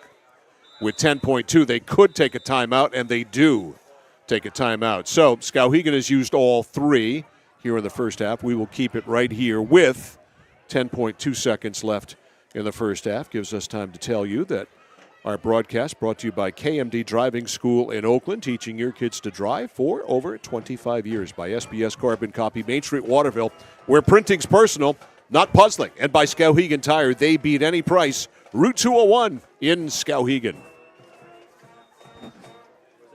So, 10.2 seconds left. Last timeout used by the Riverhawks. And they'll have a 1st and 10 from their own 40. If they throw the ball at all, it has to be to the sidelines. I think Oben's got a pretty decent arm. Maybe see if you chuck down, get a penalty, right? That'll give you an untimed down. You just hope, though, as you pointed out, Mike, we've seen receivers on both sides. Lawrence has seemed to steady the ship a little bit. Have not had the strongest of hands, and last thing you want is something to get tipped up, bobbled, and next thing you know, somebody like Preston Roy's playing safety, gets that speed going along the sideline. All right, so Oben and company, 1st and 10 from the 40, 10.2 to go, no timeouts. Mulcahy is in the backfield, so 4 wide, 3 to the right, 1 left. Let's see what Brad Sear calls here on 1st and 10 from the 40. Down and distance really don't matter. Oben, with Lawrence having dropped 8 men off the line, throws it right side. It is incomplete out there, intended for Foss, but he didn't really look like he wanted to catch that all that much. No, he did not. So it's incomplete. It'll be 2nd and 10, and we're down to 7.2. And I just, if you're going to throw it, I just don't like that pass. I know the tunnel screen has become increasingly more popular, but you just saw what can happen. You're very unlikely to break something, and a fumble means there's very little of your offensive players back behind that play to do anything about it. Skowhegan is going to get the ball to start the second half, so there's that. Oben, 2nd down and 10. Mulcahy gets the give. Mulcahy 45, Mulcahy 50. That is a 1st down. They'll stop it, but as soon as they reset, the clock will start. It has 1.3 on it now. Highly unlikely. As they get them set, they started, and that's it. They will not get a playoff. Oben tried, and that is the end of a very, very eventful first half in this Class B North playoff game. The score at the half, the Lawrence Bulldogs 28, Skowhegan Riverhawks 7. This is playoff high school football on the place for local sports. Sports Radio 1160, WSKW, The Score. My dad's a real hero. Not like a superhero or anything. More like a regular dad kind of hero. 'Cause every weekend, even when the weather's bad and it's super snowy, he always gets us there safe. They don't know how you do it. All they know is that you care. See Skowhegan Tire Center. They beat any price. Route 201, Skowhegan. Discover the printing experience you've been searching for at SBS Carbon Copy on 54 Main Street in Waterville. Tired of getting lost in big box stores? Whether you need unique business cards or large format printing up to 44 inches wide, customized invitations that scream you, we've got it all. Our team is here to print, copy, or scan with a smile. Fast, affordable, and with a touch of personality. Don't settle for ordinary. Dash over to mainprintingservices.com, where printing's personal, not puzzling. Central Maine Community College, your future is our priority. I'm going to be a preschool teacher, an HVAC technician, pediatric nurse. Whether your college journey is starting here, I'm going to be an architect, physical therapist, I'm going to be a lawyer, or we're a stop along the way, I'm going to be a doctor, a machinist. Honestly, not 100% sure yet. With over 40 programs, I'm going to be a graphic designer, an athletic trainer. There is something for everyone. CMCC. Your future starts here. Looking to begin or further your career in manufacturing and don't know where to start? Midstate Machine is in need of CNC machinists at our Winslow facility, where we manufacture components for some of the most exciting industries: aerospace, defense, power generation. I'm Jeremy Stanford, Manufacturing Manager, and I personally want to invite you to come learn about the great pay and benefits Midstate Machine has to offer. To apply, visit midstateusa.com. That's midstateusa.com, an equal opportunity employer. Come grow with us. It's that moment when everything comes to a halt. Mom, is everything okay? It's okay. We can call for some help. And what you need most is someone you can trust. 201 Service, this is Brandon speaking. How can I help you? Hi, yeah, my car just broke down. I think I need some help. At 201 Service, we know it's more than just about fixing what's broken. It's about being there when it matters most. Not to worry, ma'am. We have your location, and help is already on its way. Don't worry, honey. Help's on the way. Okay, Mom. Wherever you are, whatever the time, you can count on us to be there. Because in those uncertain moments, knowing you're not alone makes all the difference. 201 Service, Maine's trusted towing and recovery partner since 1984.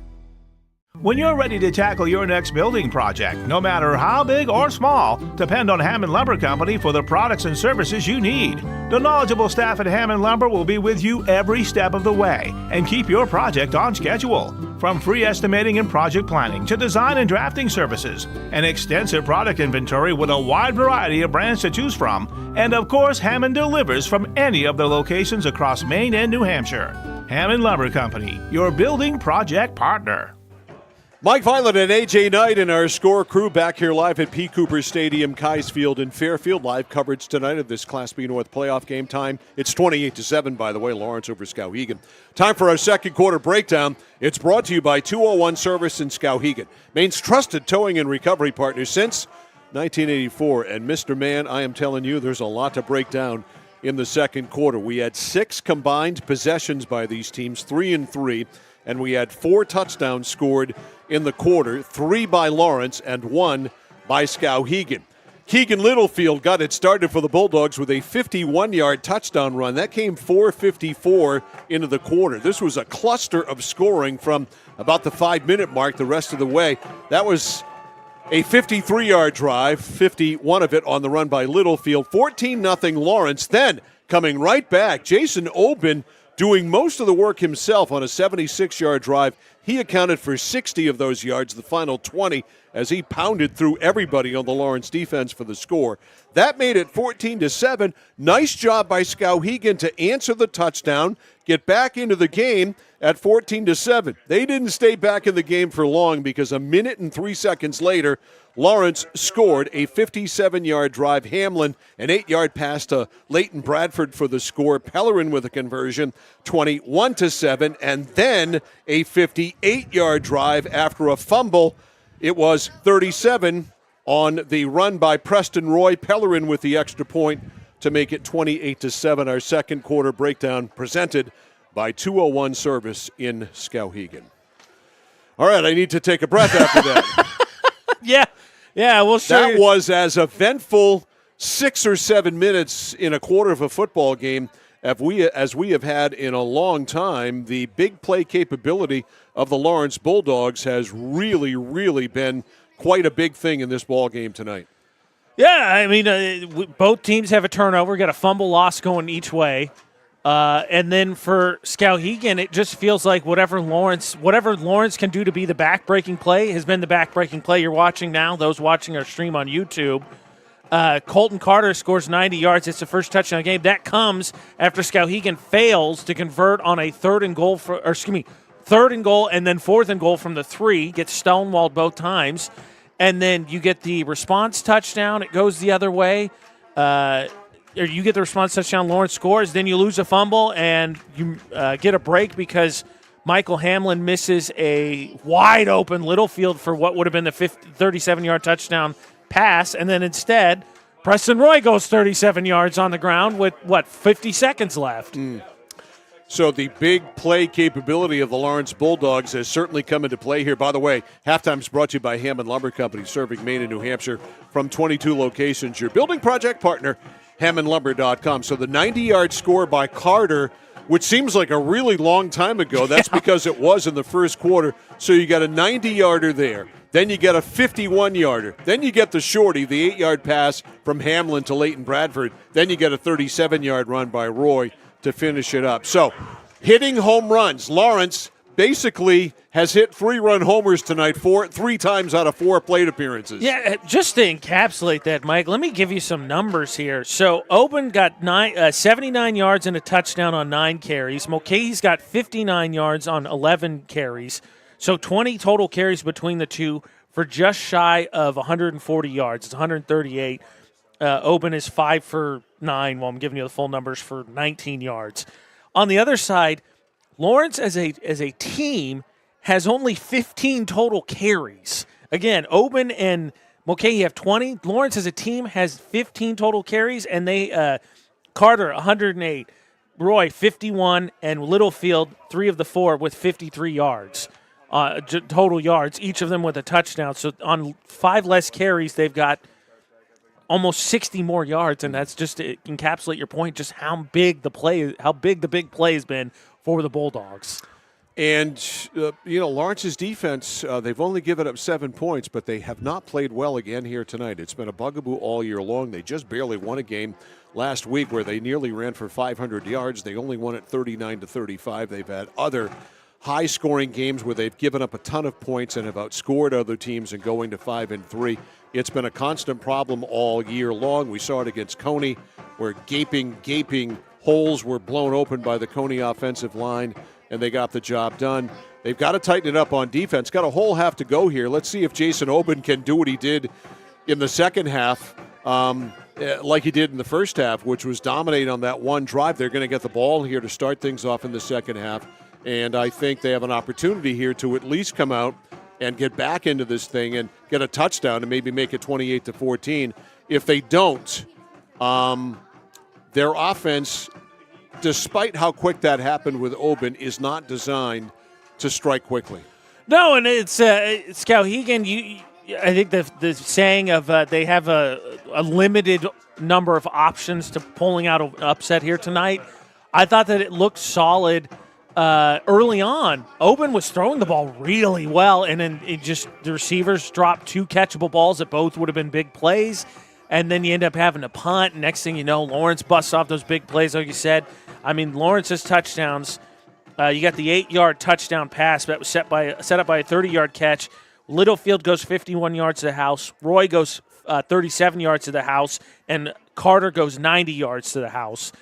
And those just immediately flip a game in their chunk plays, and so Skowhegan's dominated the time of possession, but the passing game just not doing Skowhegan any favors, even with that finding some success in that quarterback draw, trailing 3 touchdowns. It's really going to have to start being chunk plays, and both teams want to run the ball, which means there's going to be limited possessions. All right, so we've got 28-7 here. As we flip around the state, I can give you some scores here in no particular order at all. At halftime, Mesolonsky leads Gardner 14-0. Tatum Doucette 9-14 for 133 yards and a touchdown. He's also run for a touchdown in that ball game as well. Flipping through the scoreboard, this score here, Sacabee Valley over Spruce Mountain, an 8-man ball 30-20. Portland in Class A over South Portland at halftime 19-14. York leading Brunswick, an odd score of 14-2, and that's all they can find right now. Playoff football, man. Tomorrow we've got Winslow. Winner of this one travels to Coney. Winner of Meso Gardner goes up to Falmouth. Which that's not been a fun game to play all season. No, I still look, Falmouth last week. We saw them against Meso. Meso was in the game. With 0.1 seconds left in that first half, it was a 14-14 game. Falmouth hits the field goal, goes into the break up 17-14, made their plays in the second half. I don't know. I just saw some things that I think if you do against them defensively, maybe easier said than done. But if you take away from the home run, I want to see them have to grind out a win and not win it because they score 60, 70, 80-yard touchdowns all night long. Yeah, and it's not to say that they haven't. I mean, they played Freiburg, right? That was a big-time early matchup. I think week 3, right? Both teams undefeated. They win that by a point, 15-14. Coney plays them to a 2-touchdown game, which was 21-7. Yeah, second closest game. Chalk holds up, obviously. Coney and Falmouth are due to clash. That's only if bracket goes the way Chalk is designed. You still got to play the games. But I'm with you. I thought last week Falmouth lost a little bit of their composure against Meslonsky. I don't remember off the top of my head, but they had over 100 yards in penalties, and a lot of them were the 15-yard variety kind. So I think there's something to what you said, is that it's been, I don't want to say easy for them. They have to execute and do their things, but mostly have kind of just been able to blow the doors off of most teams. What does it look like when you're in one late? Because, correct me if I'm wrong, Mike, Chalk holds up, they're set to run into the defending state champ Kennebunk Rams on the other side of that bracket, are they not? Yes. And that's a good team.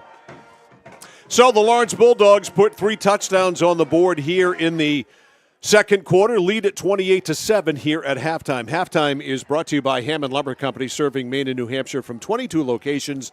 Your building project partner, HammondLumber.com. Skowhegan will get the ball to start the second half. They trail the score. Lawrence 28 and Skowhegan 7. Second half, playoff football. Skowhegan and Lawrence is next on the score.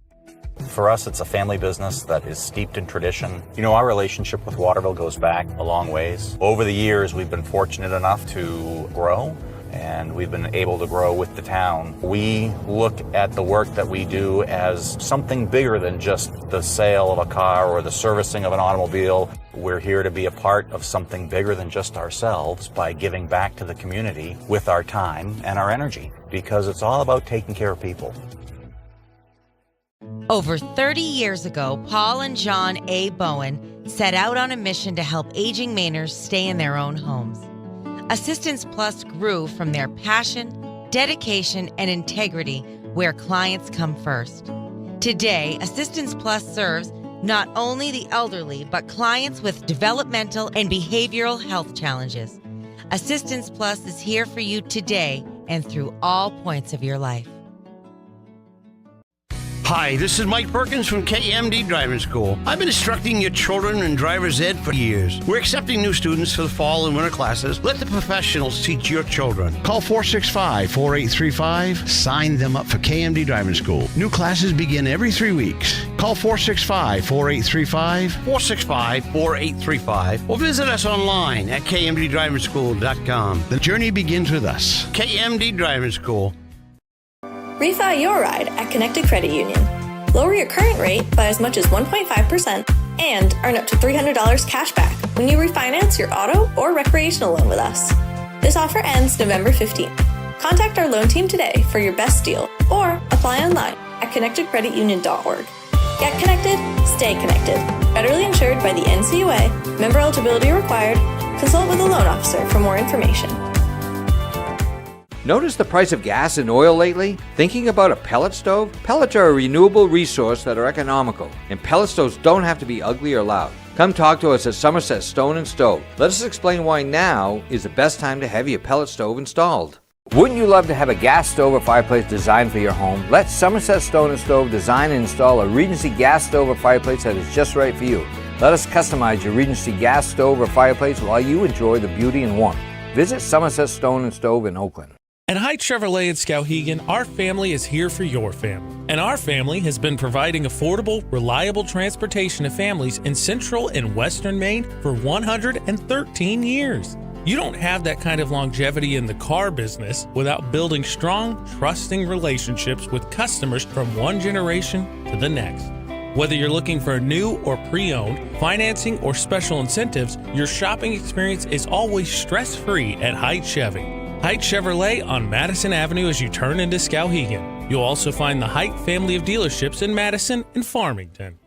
For the safety of you and your family, 201 Tire Battery and Service on Riverside Drive in Vassalboro offers only the best and most reliable tires and batteries, including used batteries for your ride, cars, motorcycles, and more. And tires for everything. Tractors, lawnmowers, your car and truck, custom rims? Yup, of course. Open Monday through Thursday, 7:30 until 5, Friday till 3. Pet friendly with free battery testing and complimentary ice cream. 201 Tire Battery and Service on the Augusta Vassalboro line. At Central Maine Community College, we are building things that last.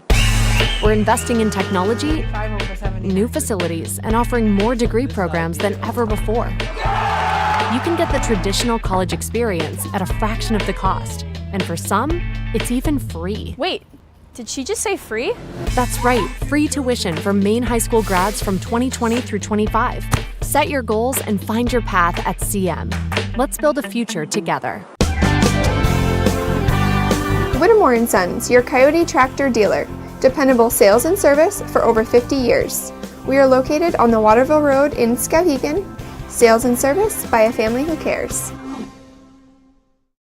Oh, please start. You wouldn't allow your car to bypass its maintenance, would you? Hey, Jen, would you look this up on your computer? Oh, wish I could. This office computer is so slow. How about your computer maintenance? Trust the pros at Computer Improvements. They can come on site or stop by, handling general maintenance, antivirus protection, hardware upgrades. And Computer Improvements can set you up with solid-state hardware memory, giving your operating system wicked fast response time due to less moving parts, so your day isn't like this.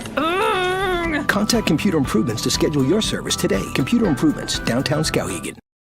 Whether you're looking to buy, build, or refinance your home, at Skowhegan Savings, we make buying your home a personalized experience. Our team of local community bankers are available on your time to help you every step of the way, from pre-qualification to closing your loan. We have a variety of mortgage terms to fit your needs and a biweekly payment option that can save you time and money off your loan. We also won't sell your loan, so your loan stays local with us. Contact one of our community bankers or apply online at skowhegan.com to start your home buying journey today. Manchester Motors is your official Coyote tractor dealer. If you work the land, you just got to be a jack-of-all-trades type. There's just too much to do. So if you got to be a welder, or a farmer, or a ditch digger, that's just who you are that day. Then tomorrow, you can be somebody else. Find your Coyote tractor at Manchester Motors, 1031 Western Avenue, Manchester. Alrighty, Mike Violet, AJ Knight, and our score crew back here live. Pete Cooper Stadium, Keyes Field in Fairfield. As we get ready to roll here to the third quarter. Lawrence on top of Skowhegan 28-7. Lightning striking in the third quarter for the Bulldogs, scoring 3 touchdowns, 2 after Skowhegan had pulled within 14-7. And now it is 28-7. And Trevor Pellerin will kick it off to Skowhegan. Bulldogs were going to go in the wrong direction. Pellerin will kick it off from left to right, back to return it. I mean, Skowhegan wouldn't complain about that. Gilman on the far side. And it's going to be real tough to figure out the markers, though, if both teams start running the same way. Pellerin is on the near side. Gilman 21. Pellerin tees the ball up. Pelletier 14. Trevor Pellerin has turned into quite the weapon for Lawrence with his place kicking. A soccer player who has discovered he can kick a football with proficiency, and he drives it deep. Gilman catches this one at the 5, to the 10, to the 15, 20, to the 25, bounces off there and is stopped over the 25 to the 27. But I'm telling you, Pellerin can boom those kicks.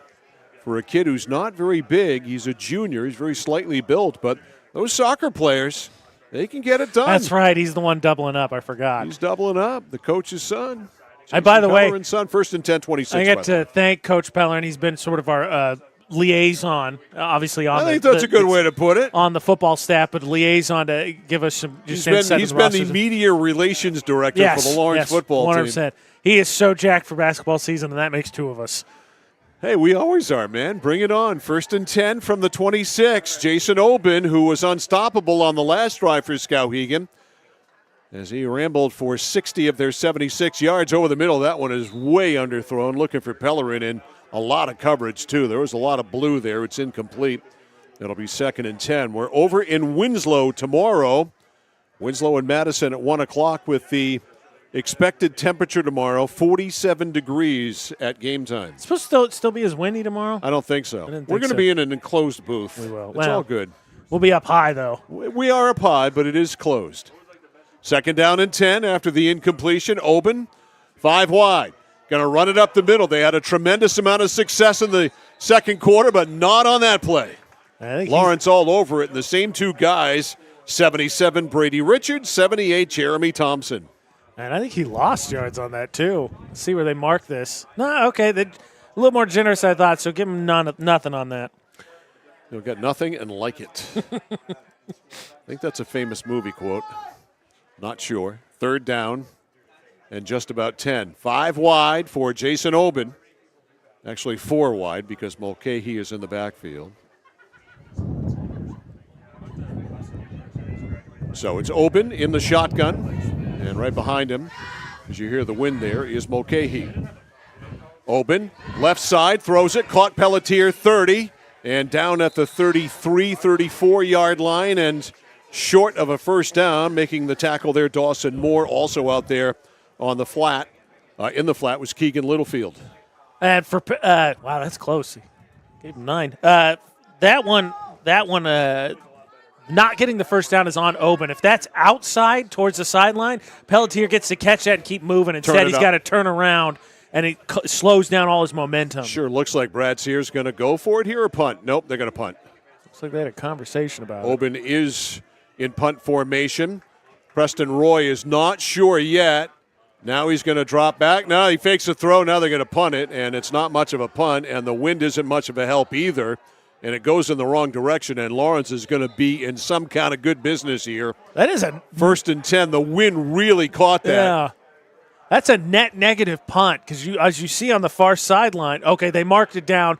They did. They marked it down right at the first down marker. It was 4th and 1, and they put it right down at the first down marker. So it's a punt of 1 yard.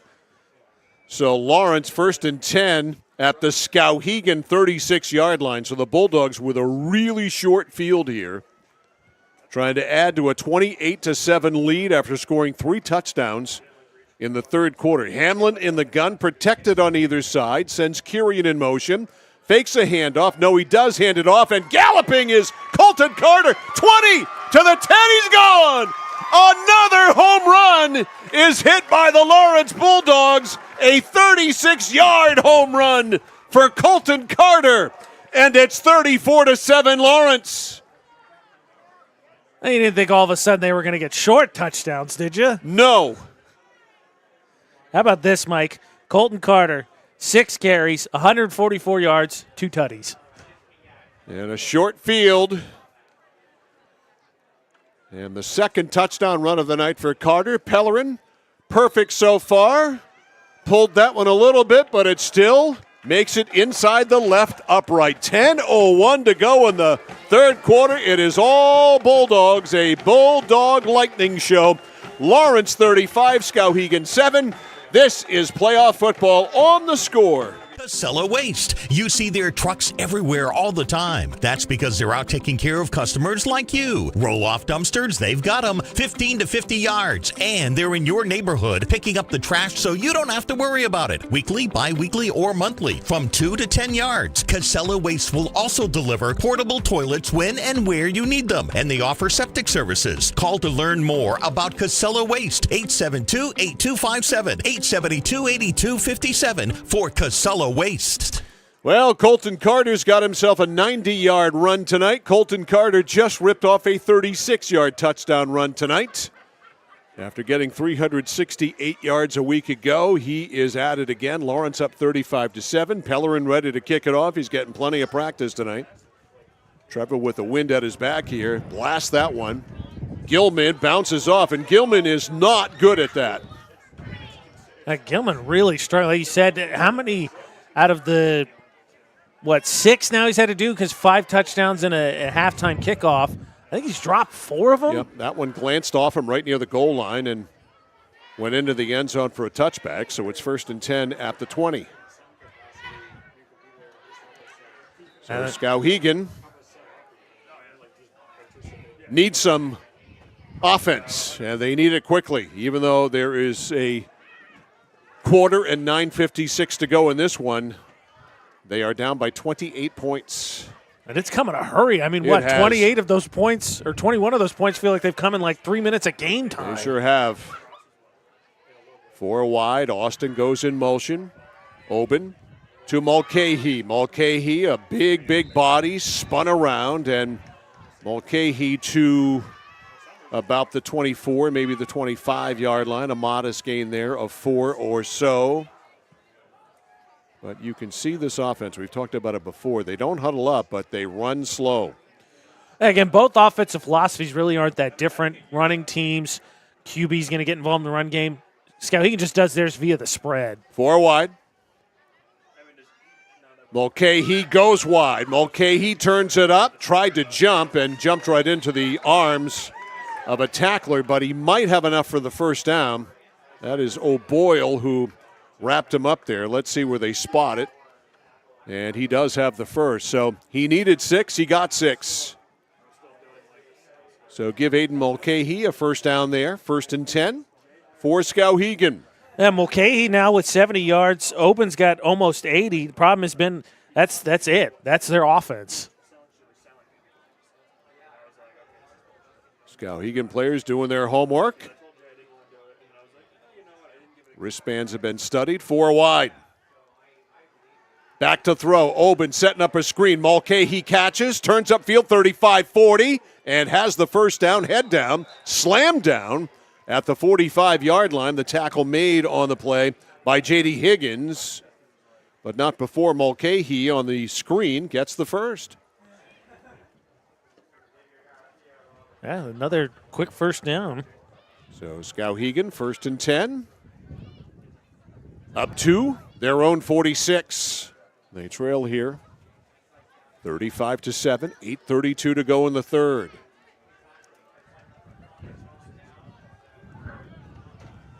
Oben sends 3 left, 1 right. Mulcahy stays in the backfield, or is that Gilman? That's Gilman now. Gilman gets the give. Little guy, hard to find, hits it at the 50. And Gilman to the 48, but he is down and hurting, laying on his left side, as you can see if you're watching our stream, and a timeout is called to attend to Darren Gilman. Good carry by Darren, a gain of 7, but Gilman is down, and the training staff is out there. We have an injury timeout on the field. We'll take one as well. 8:06 to go in the third. Our score here from P. Cooper Stadium at Keyes Field in Fairfield. Lawrence 35, Skowhegan 7. More playoff football after this. My dad's a real hero. Not like a superhero or anything. More like a regular dad kind of hero. Because every weekend, even when the weather's bad and it's super snowy, he always gets us there safe. They don't know how you do it. All they know is that you care. See Skowhegan Tire Center. They beat any price. Route 201, Skowhegan. Well, Darren Gilman up, walking a little gingerly off the field under his own power. We'll keep an eye on him. So he is up and off the field, and play ready to resume. 2nd down and 4. Gilman got 6 on first down. 2nd and 4. Mulcahy back in there as the running back behind Jason Oben. 2 to the left, 1 to the right. Oben, 2nd and 4. Oben turns, hands Mulcahy, pounds up, 45, right near the stick again.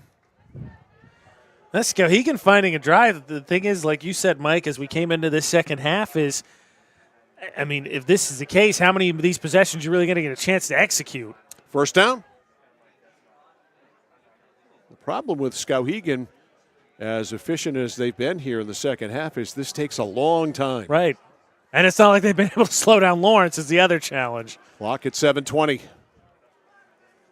3 to the left, 1 to the right. Mulcahy is the running back in the shotgun eye. On 1st and 10. Back to throw, Oben. Looks over the middle, fires, and it's knocked down.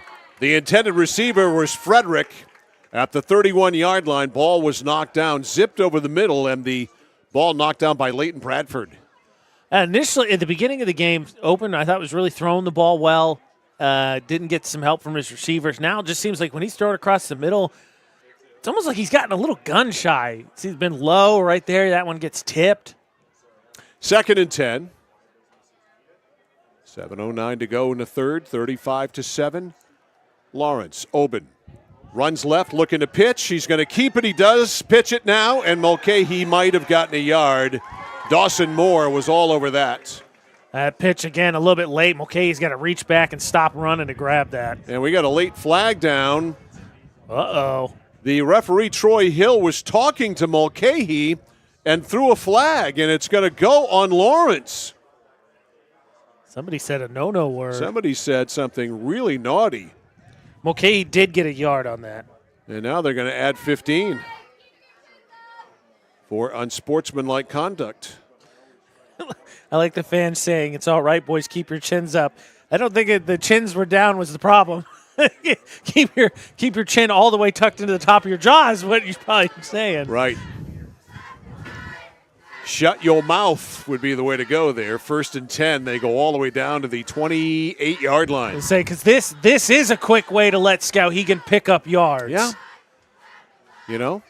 Play undisciplined football. Here's Oben on 1st and 10. Mulcahy, his running back. 2 to the right, 1 to the left. Going to throw it. Has time. Sets up. Now decides to run. Looked to bounce outside, but he ran right into the arms of Gabe Johnson, the junior defensive lineman. And he might have lost yardage there. He did, back to the 31-yard line, so a loss of about 3. It'll be 2nd and 13. Now you saw in the Mid-State Machine instant replay there, didn't really look to get anywhere in a hurry after he decided to tuck that. A running clock, under 6 to go, 5:50 in the third, 35-7 Lawrence. Oben looks a little gimpy there himself. Now he's all right, I guess. Checks the wristbands. 3 and 2. Mulcahy is wing left. Over the middle, bomb down there, Pelletier, he turned. The ball was behind him, but he didn't seem to be aware of where it was. Don't think he could have hauled that in anyway. It's incomplete. That's a pretty good read. I think the wind got a hold of that one too, Mike. As you see, it fell a little bit short there in the Mid-State Machine instant replay. I think it's a good read. Pelletier immediately came open, but to your point, Pelletier just couldn't find it. So it's an incompletion and a 3rd and 13 from the 31.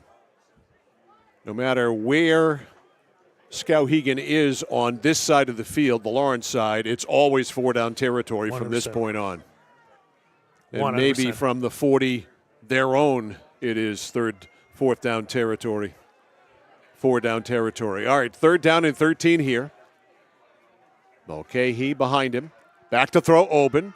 Looks, now drifts right. He was looking to load it up. Now he runs into the arms of Colton Carter. The ball's out. He's on it at the 48-yard line. Great pressure there by Carter. A sack, then a fumble, then a recovery by Oben.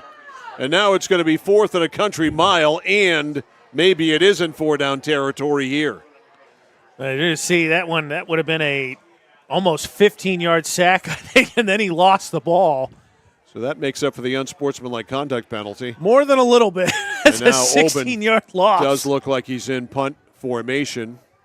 Remember last time he caught the snap, faked the throw, and punted. And it was a 1-yard net. This is a better punt, a wobbler. The wind still grabs it. It goes parallel to the 30-yard line, and it's down at the 29-yard line. So Lawrence with decent field position, 1st and 10 from their own 29, already their 3rd possession here in the second half. And again, for Lawrence, it really doesn't matter where Skowhegan's put them. They've got, in order, their touchdowns go 90, 51, 8, 37, and then 36. So 1st and 10 Bulldogs from their own 29, 5 minutes to go in the third quarter. They lead 35-7. Hamlin with a bodyguard on either side. Hamlin turns, gives to Roy. Nope, check that. That's Carter. Carter over the 30 to near the 31. That's where they say his forward progress got him to. So give him a couple there. It'll be 2nd down at about 8. This can be a terrifying proposition, Mike, for Skowhegan, because the leading rushers in terms of total carries, Roy and Carter both have just 7 each. And how I think you said 38 last week for Carter? 37. 37, excuse me. So he can carry it a few more times. 2nd and 8 from the 31. Hamlin under center. Pitch out. The turn, upfield. Carter, 40, cuts inside 45. Carter, who has great power, finally wrestled to the ground there by Thomas Hebert, but not before a 1st down and more for Colton Carter on that sweep all the way to the 46. And again, they talk about shoestring tackle. I think you see Skowhegan mentally maybe getting a little bit more worn out than physically, but About one more broken tackle away from him taking that one to the house. 1st and 10 from the 46. 4 minutes to go in the third. Wide to the right side, Leighton Bradford. He's got a touchdown catch tonight. Now Hamlin goes over, has a word. That was Carter. Carter in motion. Fake pitch to him. Inside handoff. Roy tries to dodge a tackler. Not getting out of the grasp there of Sebastian Stewart, a junior. Nice play by Stewart. And a loss to the 44, where it'll be 2nd and 12. 2nd and 12. Lawrence very content to take as much time as they can with a big lead. And this ground game, which can finish off games. I mean, and not to mention, you said to burn a time. They're one more touchdown away from the clock, not stopping. A fake back to throw. So what are they going to do? They're going to throw the ball. It's Roy. Roy, who can really run, turns it upfield, gets out of bounds. He's out at the 45, a yard shy of the first down. He was brought down on the play by Aiden McKenna. It'll be 3rd and 1. 3rd down and 1.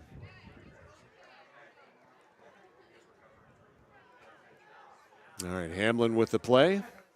My coach's hat, Mike, says, of course, this is just going to be a QB sneak this time, so I'm expecting a bomb. Right.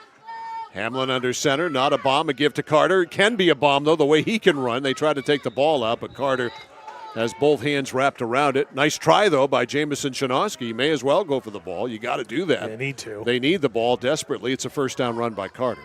1st and 10 at the 41.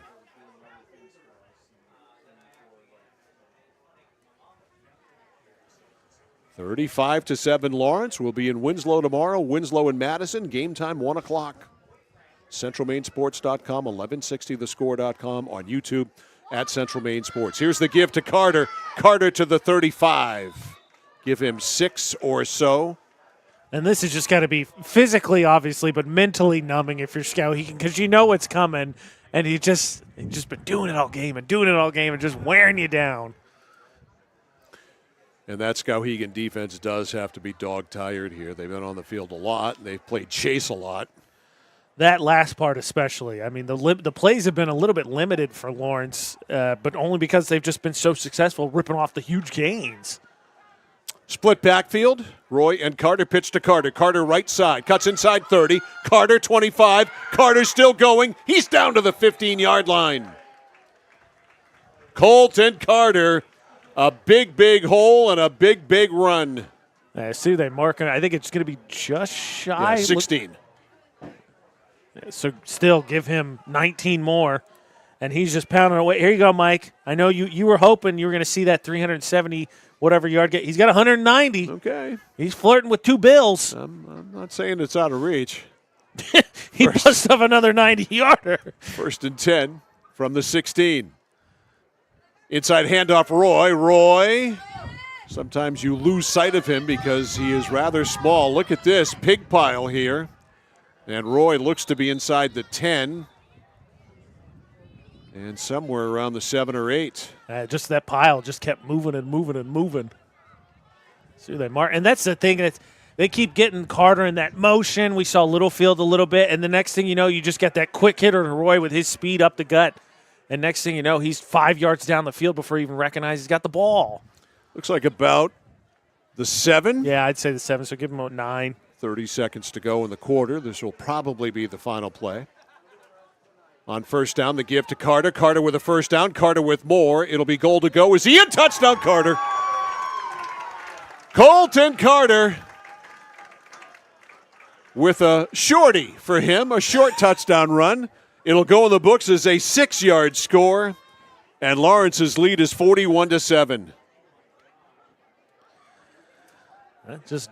Carter coming off wheel. He's not walking straight, Mike. Solid there as you tail end. He goes to the sidelines. You get ready for the extra point. He was not. He was very woozy. 71-yard drive. Comes at 11:41 of the third quarter. And Pellerin, who's perfect on the night, trying to remain so. Hamlin to hold. And Trevor Pellerin drives it through. Pellerin perfect on the night, and Lawrence pretty much has played a perfect game. 19.1 seconds to go in the third quarter. All Bulldogs. The score, Lawrence 42, Skowhegan 7. This is playoff football on The Score. Discover the printing experience you've been searching for at SBS Carbon Copy on 54 Main Street in Waterville. Tired of getting lost in big box stores? Whether you need unique business cards or large format printing up to 44 inches wide, customized invitations that scream you, we've got it all. Our team is here to print, copy, or scan with a smile. Fast, affordable, and with a touch of personality. Don't settle for ordinary. Dash over to mainprintingservices.com, where printing's personal, not puzzling.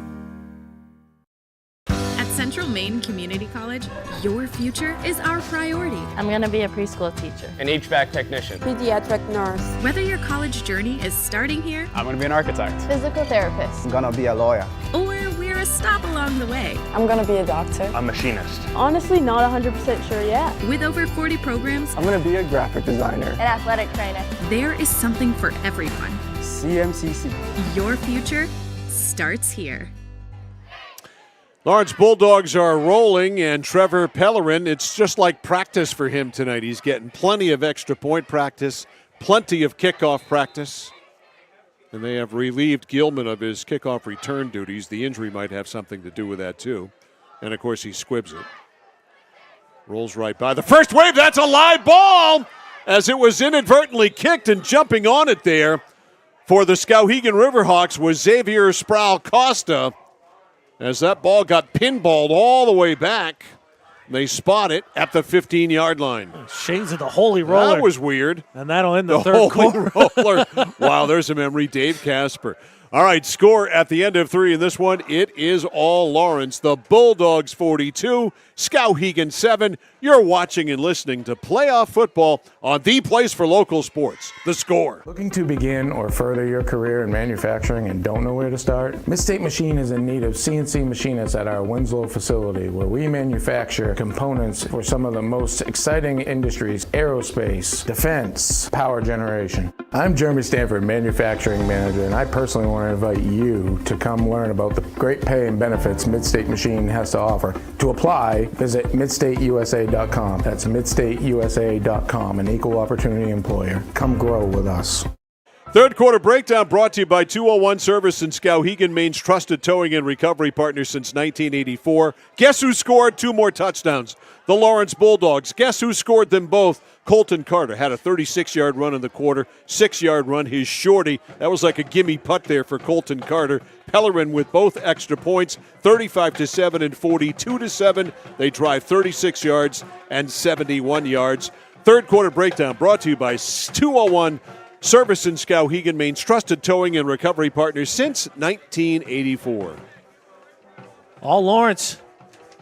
This one, the glass half full in our analysis, having covered the Skowhegan-Lawrence game when Lawrence went there earlier in the season, was that game was 14-7 going into the fourth quarter.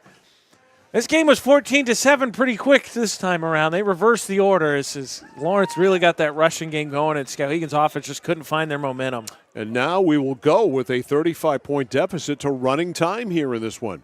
New QB, Mike. Yep, we do have a new quarterback in the game. This is Austin Lancaster. And, look at this. Pelletier's going to go. How about an 85-yard strike on the first play by Austin Lancaster to Caden Pelletier? Talk about lightning. Skowhegan finally has some lightning. I didn't even have a chance to tell you who it was. It's Austin Lancaster. Wow. That just so much for running time. Yeah. What you said. Unbelievable. So Lancaster comes in, hits Pelletier, who's had a couple of drops in this game in the open field, but not there. And I was about to say, I was watching Lancaster in warm-ups. He's a freshman. He looked really good. He throws a nice ball. He's a tall kid. And he sure looked great there as he hit Caden Pelletier in stride, baby, for an 85-yard bomb. And now, not only he gets more playing time twofold, throws an 85-yard bomb, also stops running clock. He does. And they will go for 2. Out of the shotgun, he rolls left. Lancaster looking. You may as well throw it. He does. Back of the end zone. It is incomplete. Scrambled around and tried to wait for somebody to open. It was actually get open. It was Pelletier, again, who did flash open, but the ball was behind him. And so an 85-yard strike. Lancaster to Pelletier. The extra point, no good. And so with 11:41 to go in the third quarter, running time is over with for now. The score is Lawrence 42, Skowhegan 13. This is playoff football. On the score. It's that moment when everything comes to a halt. Mom, is everything okay? It's okay. We can call for some help. And what you need most is someone you can trust. 201 Service, this is Brandon speaking. How can I help you? Hi, yeah, my car just broke down. I think I need some help. At 201 Service, we know it's more than just about fixing what's broken. It's about being there when it matters most. Not to worry, ma'am. We have your location, and help is already on its way. Don't worry, honey. Help's on the way. Okay, Mom. Wherever you are, whatever the time, you can count on us to be there. Because in those uncertain moments, knowing you're not alone makes all the difference.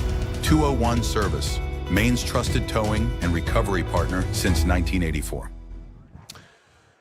Mike Violet, AJ Knight, our score crew back here Friday night lights at P. Cooper Stadium at Keyes Field in Fairfield, 42-13 after the lightning strike of Lancaster to Pelletier. Don't call it a comeback. And now,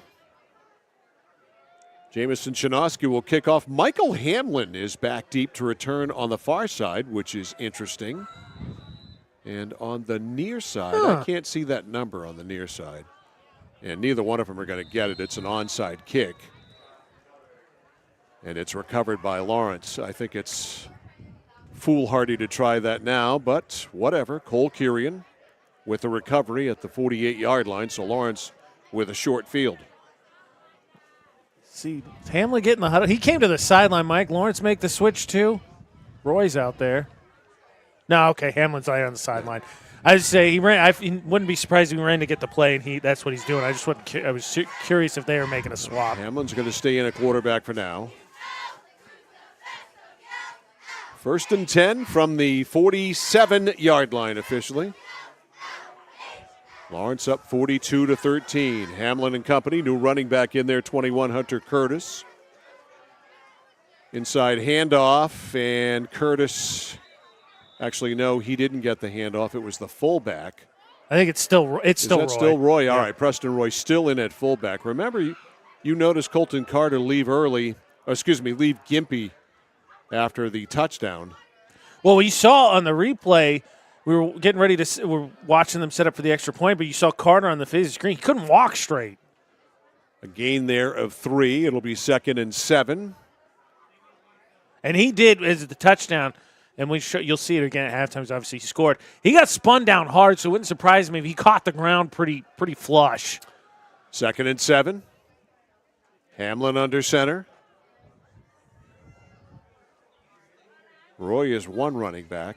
The other running back does have a 3 on his uniform. It might be Carter, but this is a give to Roy. Roy, nice cut inside and gets to the 45-yard line. That's a really good play by Pelletier to make the tackle on the very shifty Preston Roy. And I thought Roy, the way he held that, I think it was just he was waiting to see which way he was going to cut. But not initially, based on the way he was holding that, he was looking to throw it. So it'll be 3rd and 1 at the 44 of Skowhegan. 3rd down and 1.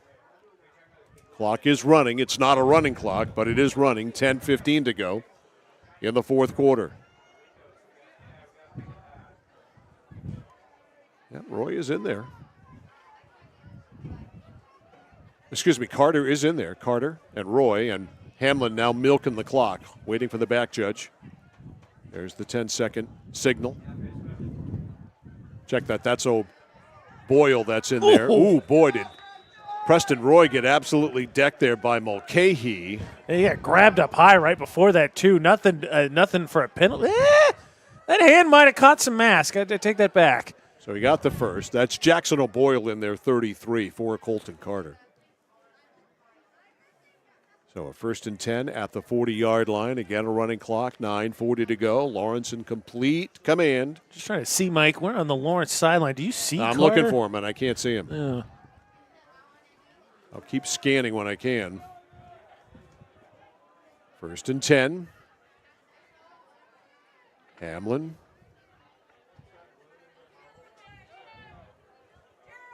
There's the 10-second.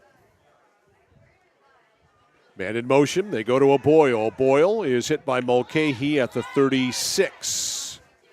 Picked up 3 or 4.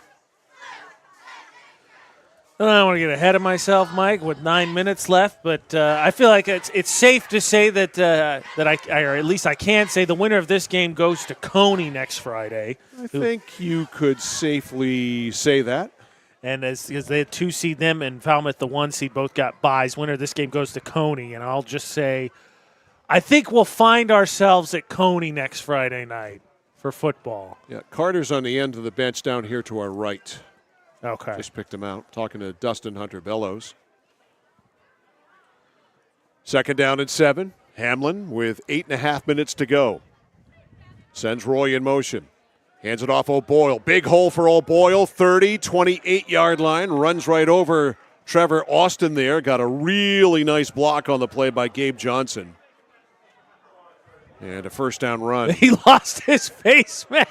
Really? That offensive lineman coming out right there. That's Garcia. Lost his face mask. It completely has come off his helmet. Wow. You don't see that very much. That's some shoddy engineering there. The face mask completely off. Garcia's laughing. He thinks it's hilarious, and it kind of is. I think it is too. You know, when you're up by 29 points, it's all fun and games. I do want to point out, Mike, you found Carter, and he's at the end of the bit. He doesn't have his helmet, which is generally what the case is when you're not allowed to go in. They take your helmet away. Yeah, and he is trying to put a coat on right now. So he's cooling off. I don't think he's badly injured, but that is speculation on my part. Here's O'Boyle, his replacement, and O'Boyle doing a nice job. Struggles down to the 24. Yeah, but it's safe to call his night over, I believe. Carter actually does have his helmet. Oh, he does have his helmet. He's got the big football coat on, and that looks like the end of his night. You want to save that bullet for next week because you're going to need it. And again, his night, Mike, if officially done, and we'll give you all the full rundown of stats at the end of the game. 12 carries, 197 yards, 3 tutties. 12 for 197? 197. Whoa. That'll work. 2nd down and 5 from the 23. Hamlin milking it. Man in motion. That's Kirian. Inside handoff to Roy. Roy cuts inside. He is so darty. To the 15-yard line goes Preston Roy, and that will be a 1st down for Lawrence. He is so quick, and his moves happen in lickety-split fashion. Yeah, it's like Lawrence, too, has the trademark when it comes to pretty quick fullbacks who are, I think, very dense in stature but not built very big, so it's easy to lose them behind an offensive line. And if you do the way with their speed, you saw it with Martin last year. That fullback trap was devastating. All right, 1st and 10 at the 15. Bradford wide to the right side. He's got a touchdown catch tonight. O'Boyle and Roy in the backfield. Hamlin's going to jump under center. There's the 10-second signal. Handoff, fullback O'Boyle. O'Boyle, he is hog-tied down and down at about the 13. Oh, look at a Skowhegan player down. Couple of yard gain, got a lineman down, and down for the Riverhawks is 70, Sebastian Stewart, who is on his hands and knees. Now he's going to lay down, so we've got an injury timeout on the field. We'll take it as well. 5:43 to go in this one. Lawrence in complete command. The score, Bulldogs 42, Skowhegan 13. This is playoff football on The Score. When you're ready to tackle your next building project, no matter how big or small, depend on Hammond Lumber Company for the products and services you need. The knowledgeable staff at Hammond Lumber will be with you every step of the way and keep your project on schedule. From free estimating and project planning to design and drafting services, an extensive product inventory with a wide variety of brands to choose from, and of course, Hammond delivers from any of their locations across Maine and New Hampshire. Hammond Lumber Company, your building project partner. For us, it's a family business that is steeped in tradition. You know, our relationship with Waterville goes back a long ways. Over the years, we've been fortunate enough to grow, and we've been able to grow with the town. We look at the work that we do as something bigger than just the sale of a car or the servicing of an automobile. We're here to be a part of something bigger than just ourselves by giving back to the community with our time and our energy, because it's all about taking care of people. All right, Sebastian Stewart did walk off under his own power, helmet in hand, but looks to be okay. And Lawrence is okay as well here, leading 42-13. Real quick, Mike, because we know he's going to take the clock down. Joey Doucette commented on our chat, Meso up 27-6 in the fourth quarter. Whoa, they are running away with it down in Gardner. Tatum Doucette was having a night in the first half. Obviously, it continued. 2nd and 8 here, Lawrence at the 14. Hamlin milking the clock. There's the 10-second. The give to Preston Roy, runs into a pile there. He'll try the right side if he can get outside. There's a lot of room. 15, 10, Roy to the 5. Roy near the goal line. He went for the pylon, and it doesn't look like he made it. That is a marvelous run by Preston Roy. That way to stay alive there. You give crap to his QB on the way by for not throwing him a block. But, yeah, he's going to be, I think, just short. Like football length short. It's goal to go. 1st and goal at the 1 after a great run by Preston Roy. He tried the left side, all clogged up, veered over to the right, went for the pylon, just missed it. How about that, though, Mike? Talking about next week is the Class B North gets trimmed from 8 to 4. Or excuse me, 8 to 4. Meso and Falmouth facing off second time in 3 weeks. Yeah. I'm curious about how that's going to go. 1st and goal at the 1. The give up the middle. I think that's O'Boyle. He didn't get in. Actually, I believe, Mike, that was new running back. That was Fairbrother, I believe. Okay. Gabe Fairbrother in. Who is the 6th running back for Lawrence to tote the ball. He lost a yard, unfortunately. Number 11, so it is 2nd and goal at the 2. Clock down to 3:50. And how about Coney Lawrence? We talked to you, interviewed Parker Morin before we got the season started, talking about which team do you want to beat more, Meso or Lawrence. He said Lawrence after Lawrence handed it to him twice last year. Coney got the revenge earlier season. Now they match up with a chance to go to the region finals. All right, 2nd and goal at the 2. Fairbrother in there right behind Hamlin. Fairbrother gets it, and it doesn't go well for Gabe Fairbrother on 2nd down and goal. It's going to be 3rd down and goal. He got smashed down pretty hard. Yeah, he's slow to get up. Yeah, that was not a fun carry right there. That was not very pleasant. So it is 3rd and goal, and Lawrence going in the wrong direction. 3rd and goal. About just the 5. Yeah, the tail of the football's at the 5. Clock running, 2:50 to go in this one, 42-13. After the game, we'll pick our Flagship Cinemas Score Player of the Game. And who could that be? Player of the Game will get the Score Bag of Swag from Flagship Cinemas, a bag from Central Maine Community College, inside a ticket to go see a movie at Flagship Cinemas, along with a Score t-shirt and the Score Player of the Game keychain. And what happened there? Timeout?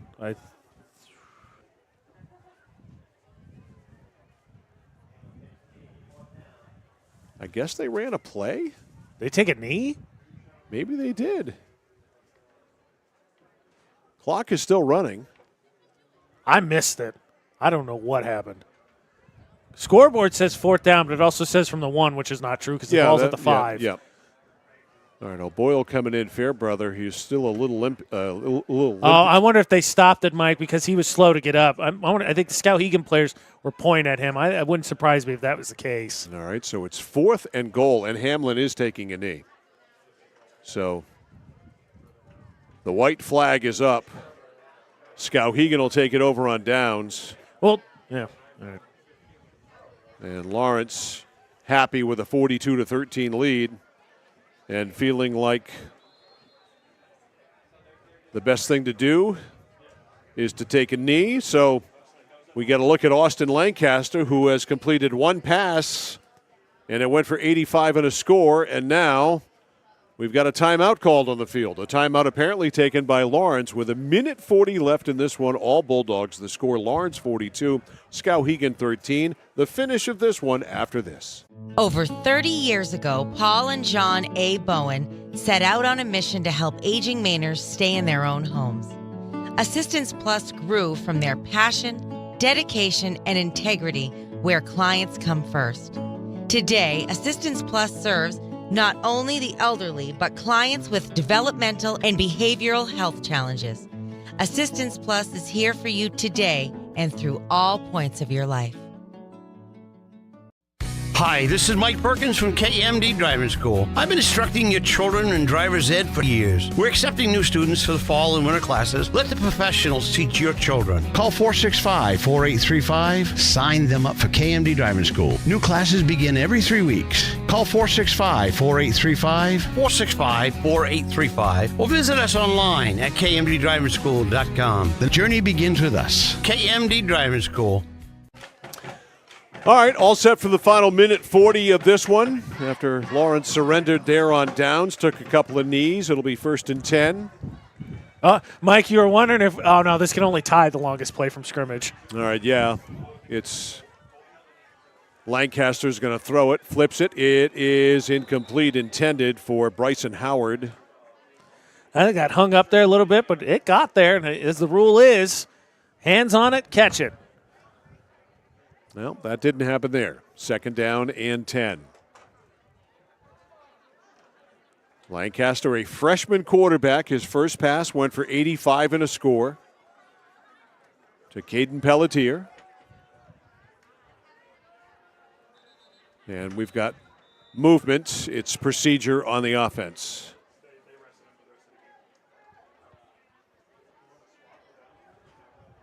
So it may take a while to finish this one off. No, they're just doing that, Mike, because now ball's going to move back 5 yards to the 5. Now they can get the longest play from scrimmage tonight. Let's see if they can pull it off. Let's galaxy brain thinking. Austin Lancaster, who's got an 85-yard bomb, can surpass that. And his heels right there in his own end zone. Lancaster in the shotgun. Direct snap, fires it left side, lobs it downfield. Pretty good throw. Pretty good coverage there, too. It is incomplete. Now that one tucked a little inside. I think that was good coverage, so it was going to be tough regardless, but need to put that more up the sideline. Clock stops on the incompletion. 1:23. We'll jaunt over to Winslow tomorrow. Winslow and Madison at 1 in the Class D North playoffs. How about, too, the story that is Madison? Coming into the season, the state's longest losing streak. Snapped that in the postseason. We got to go up there and see a heck of a game against MCI. It was. I was talking to Wes cool Littlefield story. earlier today about that game. He was watching our copy of it on our YouTube channel at Central Maine Sports. Here's Mulcahy galloping up and takes about 19 Lawrence players to bring him down, and he's up to the 27. And he said, they busted their humps. They did everything they could to try to win that football game. He was very impressed because, let's face it, Winslow absolutely smoked them in Winslow, 52-6. I think that's about right. I know they scored. They broke 50. I know that. So I know Winslow did. 1st and 10 here from the 27 for Lancaster and company. Empty backfield. Lancaster back to throw. Over the middle, lobs it down. Pelletier's there. It's incomplete. Lawrence was a little bit more prepared for that one. That defender rolled over topside.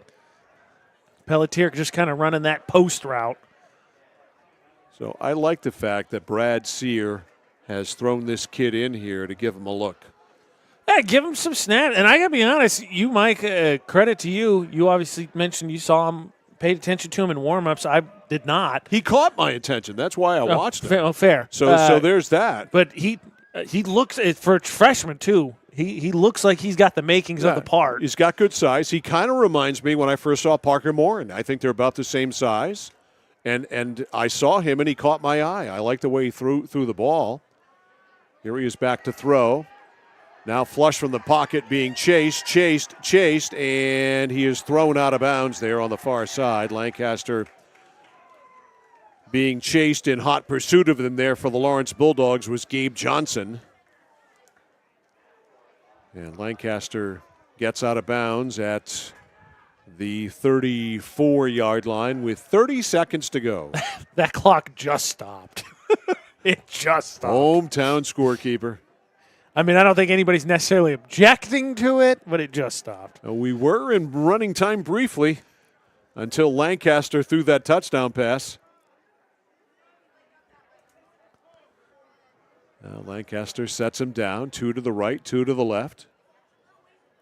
Fires it left side. It's caught out there in the flat, turning and trying to go upfield with Stafford. Stafford got out of bounds. Got a first down.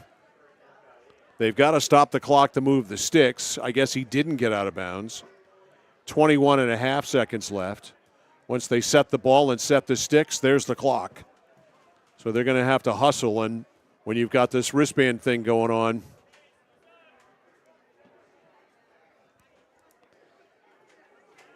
eight seconds left. They're still looking. I think Skowhegan. It's not going to get. Yeah, I think they're content to let it go. And that's it. An overwhelming victory tonight for the Skowhegan Riverhawks. They rolled thanks to a humongous second quarter where lightning struck 3 times. The final in this one, the Lawrence Bulldogs 42 and the Skowhegan Riverhawks 13. We'll come back with our postgame show and announce our score player of the game after this on The Score. Refi your ride at Connected Credit Union. Lower your current rate by as much as 1.5% and earn up to $300 cash back when you refinance your auto or recreational loan with us. This offer ends November 15th. Contact our loan team today for your best deal or apply online at connectedcreditunion.org. Get connected, stay connected. Federally insured by the NCUA. Member eligibility required. Consult with a loan officer for more information. Notice the price of gas and oil lately? Thinking about a pellet stove? Pellets are a renewable resource that are economical, and pellet stoves don't have to be ugly or loud. Come talk to us at Somerset Stone & Stove. Let us explain why now is the best time to have your pellet stove installed. Wouldn't you love to have a gas stove or fireplace designed for your home? Let Somerset Stone & Stove design and install a Regency gas stove or fireplace that is just right for you. Let us customize your Regency gas stove or fireplace while you enjoy the beauty and warmth. Visit Somerset Stone & Stove in Oakland. At Haidt Chevrolet in Skowhegan, our family is here for your family. And our family has been providing affordable, reliable transportation to families in central and western Maine for 113 years. You don't have that kind of longevity in the car business without building strong, trusting relationships with customers from one generation to the next. Whether you're looking for new or pre-owned, financing, or special incentives, your shopping experience is always stress-free at Haidt Chevy. Haidt Chevrolet on Madison Avenue as you turn into Skowhegan. You'll also find the Haidt family of dealerships in Madison and Farmington. 42-13 the final. Lawrence with a resounding victory over the Skowhegan Riverhawks here tonight. Time for our fourth quarter breakdown presented by 201 Service in Skowhegan, Maine's trusted towing and recovery partner since 1984. Well, it was 42-7 going into the fourth quarter. On the first play of the fourth quarter, Austin Lancaster came in at quarterback and threw a strike to Caden Pelletier in stride about 40 yards downfield. He was long gone and hard to find. An 85-yard touchdown in one play, of course, and that was it for the fourth quarter as far as scoring is concerned. Lancaster to Pelletier capped off the scoring, 42-13, the final score. Our fourth quarter breakdown brought to you by 201 Service in Skowhegan. This one started with lightning in the first quarter thanks to a 90-yard touchdown run by Colton Carter, who ran for 368 last week on 37 carries, had 4 touchdowns, including an 80-yarder, had a 90-yarder to start it off here tonight.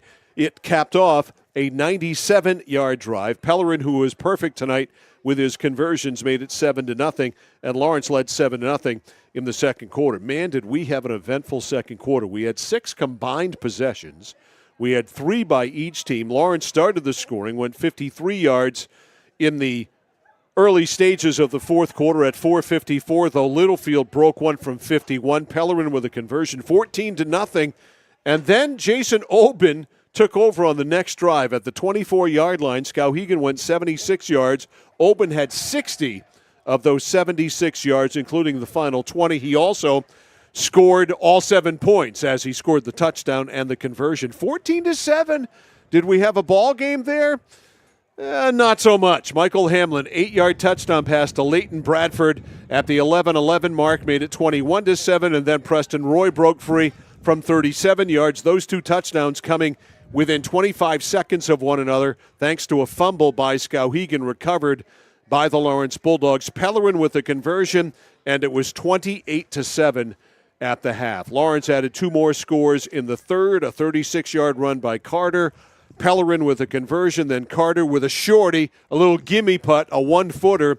He went 6 yards for the score, 42-7 at that point. We had that brief running time. Pelletier, though, hit by Lancaster in stride for that 85-yard touchdown to cap it all off, which leads us to our Flagship Cinemas Score Player of the Game. And no surprise, that Flagship Cinemas Score Player of the Game is Colton Carter of the Lawrence Bulldogs. Flagship Cinemas, consistent pricing and a premium cinema experience. So Colton Carter gets the swag bag from Central Maine Community College filled with a Score t-shirt, a Score Player of the Game keychain, and 1 ticket to go to Flagship Cinemas, consistent pricing and a premium cinema experience on Kennedy Drive in Waterville. Have I completed all my tasks? I believe so. Hard to argue with Carter. Just to give you the numbers, Mike, 197 yards, 3 touchdowns, 12 carries to do so. 12 for 197. And 3 tutties.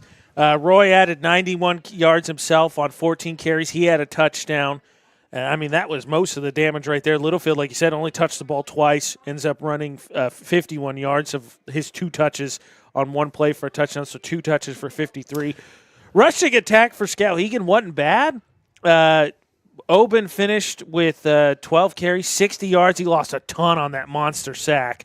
And then Mulcahy had 97 yards on 16 carries. Oben had the touchdown. Problem is that was just about it until Lancaster came in and threw that touchdown. Oben had completed 7 passes for 43 yards.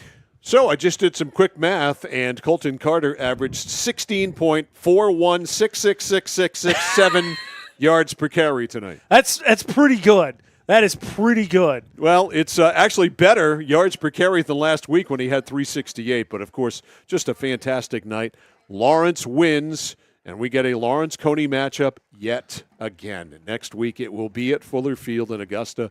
We'll have it here for you on the Score. It'll be Friday night. It'll be at 7 o'clock. Lawrence and Coney, it's like destiny here lately, the last few years with these programs. They're going to play again. They played earlier this year. Wasn't really close. Yeah, ironically, there was a stretch there in the middle. For anyone who would listen this summer, I said that Class B North football was something to watch because I thought between the quarterbacks from Messalonsky, Lawrence, and then their program, and then Morin and Coney, I said we have 3 teams I think that are capable of winning state championships. Coney had a pretty solid season. Lawrence had, I think, a pretty solid season, though their defense not up to snuff, I think, where they wanted it to, and then Meso up and down. Ironically enough, looking like 3 of those 4 teams I was talking about still going to make it onto the round where they have to eliminate each other. Lawrence and Coney played in Week 3, and Coney won it 42-21. It was a domination situation. So adjustments need to be made by the Lawrence Bulldogs, most of them on the defensive side. Yeah, and again, anything we covered, which includes Meso and Falmouth last week at Meso, those 2 look to play each other next week, and then that Lawrence-Coney game, we were there. Central Maine Sports in the vault at centralmainsports.com or Central Maine Sports on YouTube. So congratulations to Colton Carter, our Flagship Cinemas Player of the Game. Congratulations to the Lawrence Bulldogs on a resounding victory. Tomorrow we head to Winslow. Black Raiders taking on the Madison Bulldogs, 1 o'clock.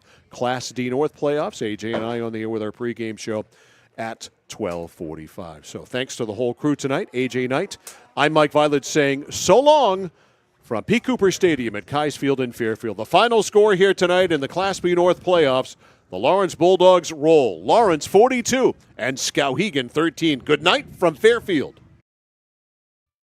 You've been watching yet another live local broadcast of high school sports on The Score. It's brought to you by Central Maine Community College, Central Maine Motors Auto Group, Hammond Lumber Company, Midstate Machine, Whittemore & Sons, Somerset Stone and Stove, 201 Tire Battery and Service, Assistance Plus, SBS Carbon Copy, Manchester Motors, Casella Waste, Computer Improvements, Height Chevrolet, 201 Service Skowhegan, Connected Credit Union, KVFCU, Skowhegan Savings Bank, Skowhegan Tire Center, KMD Driving School, and Flagship Cinemas. Every game we do on The Score is always available for you to watch again or have someone else watch for the first time. All of our games are stored in the vault at centralmainsports.com and also on The Score's YouTube channel at Central Maine Sports. Please go and subscribe. To find out when the next game is on The Score, check out our game schedule at 1160thescore.com or centralmainsports.com. Your team from your town plays here on the place for local sports, The Score.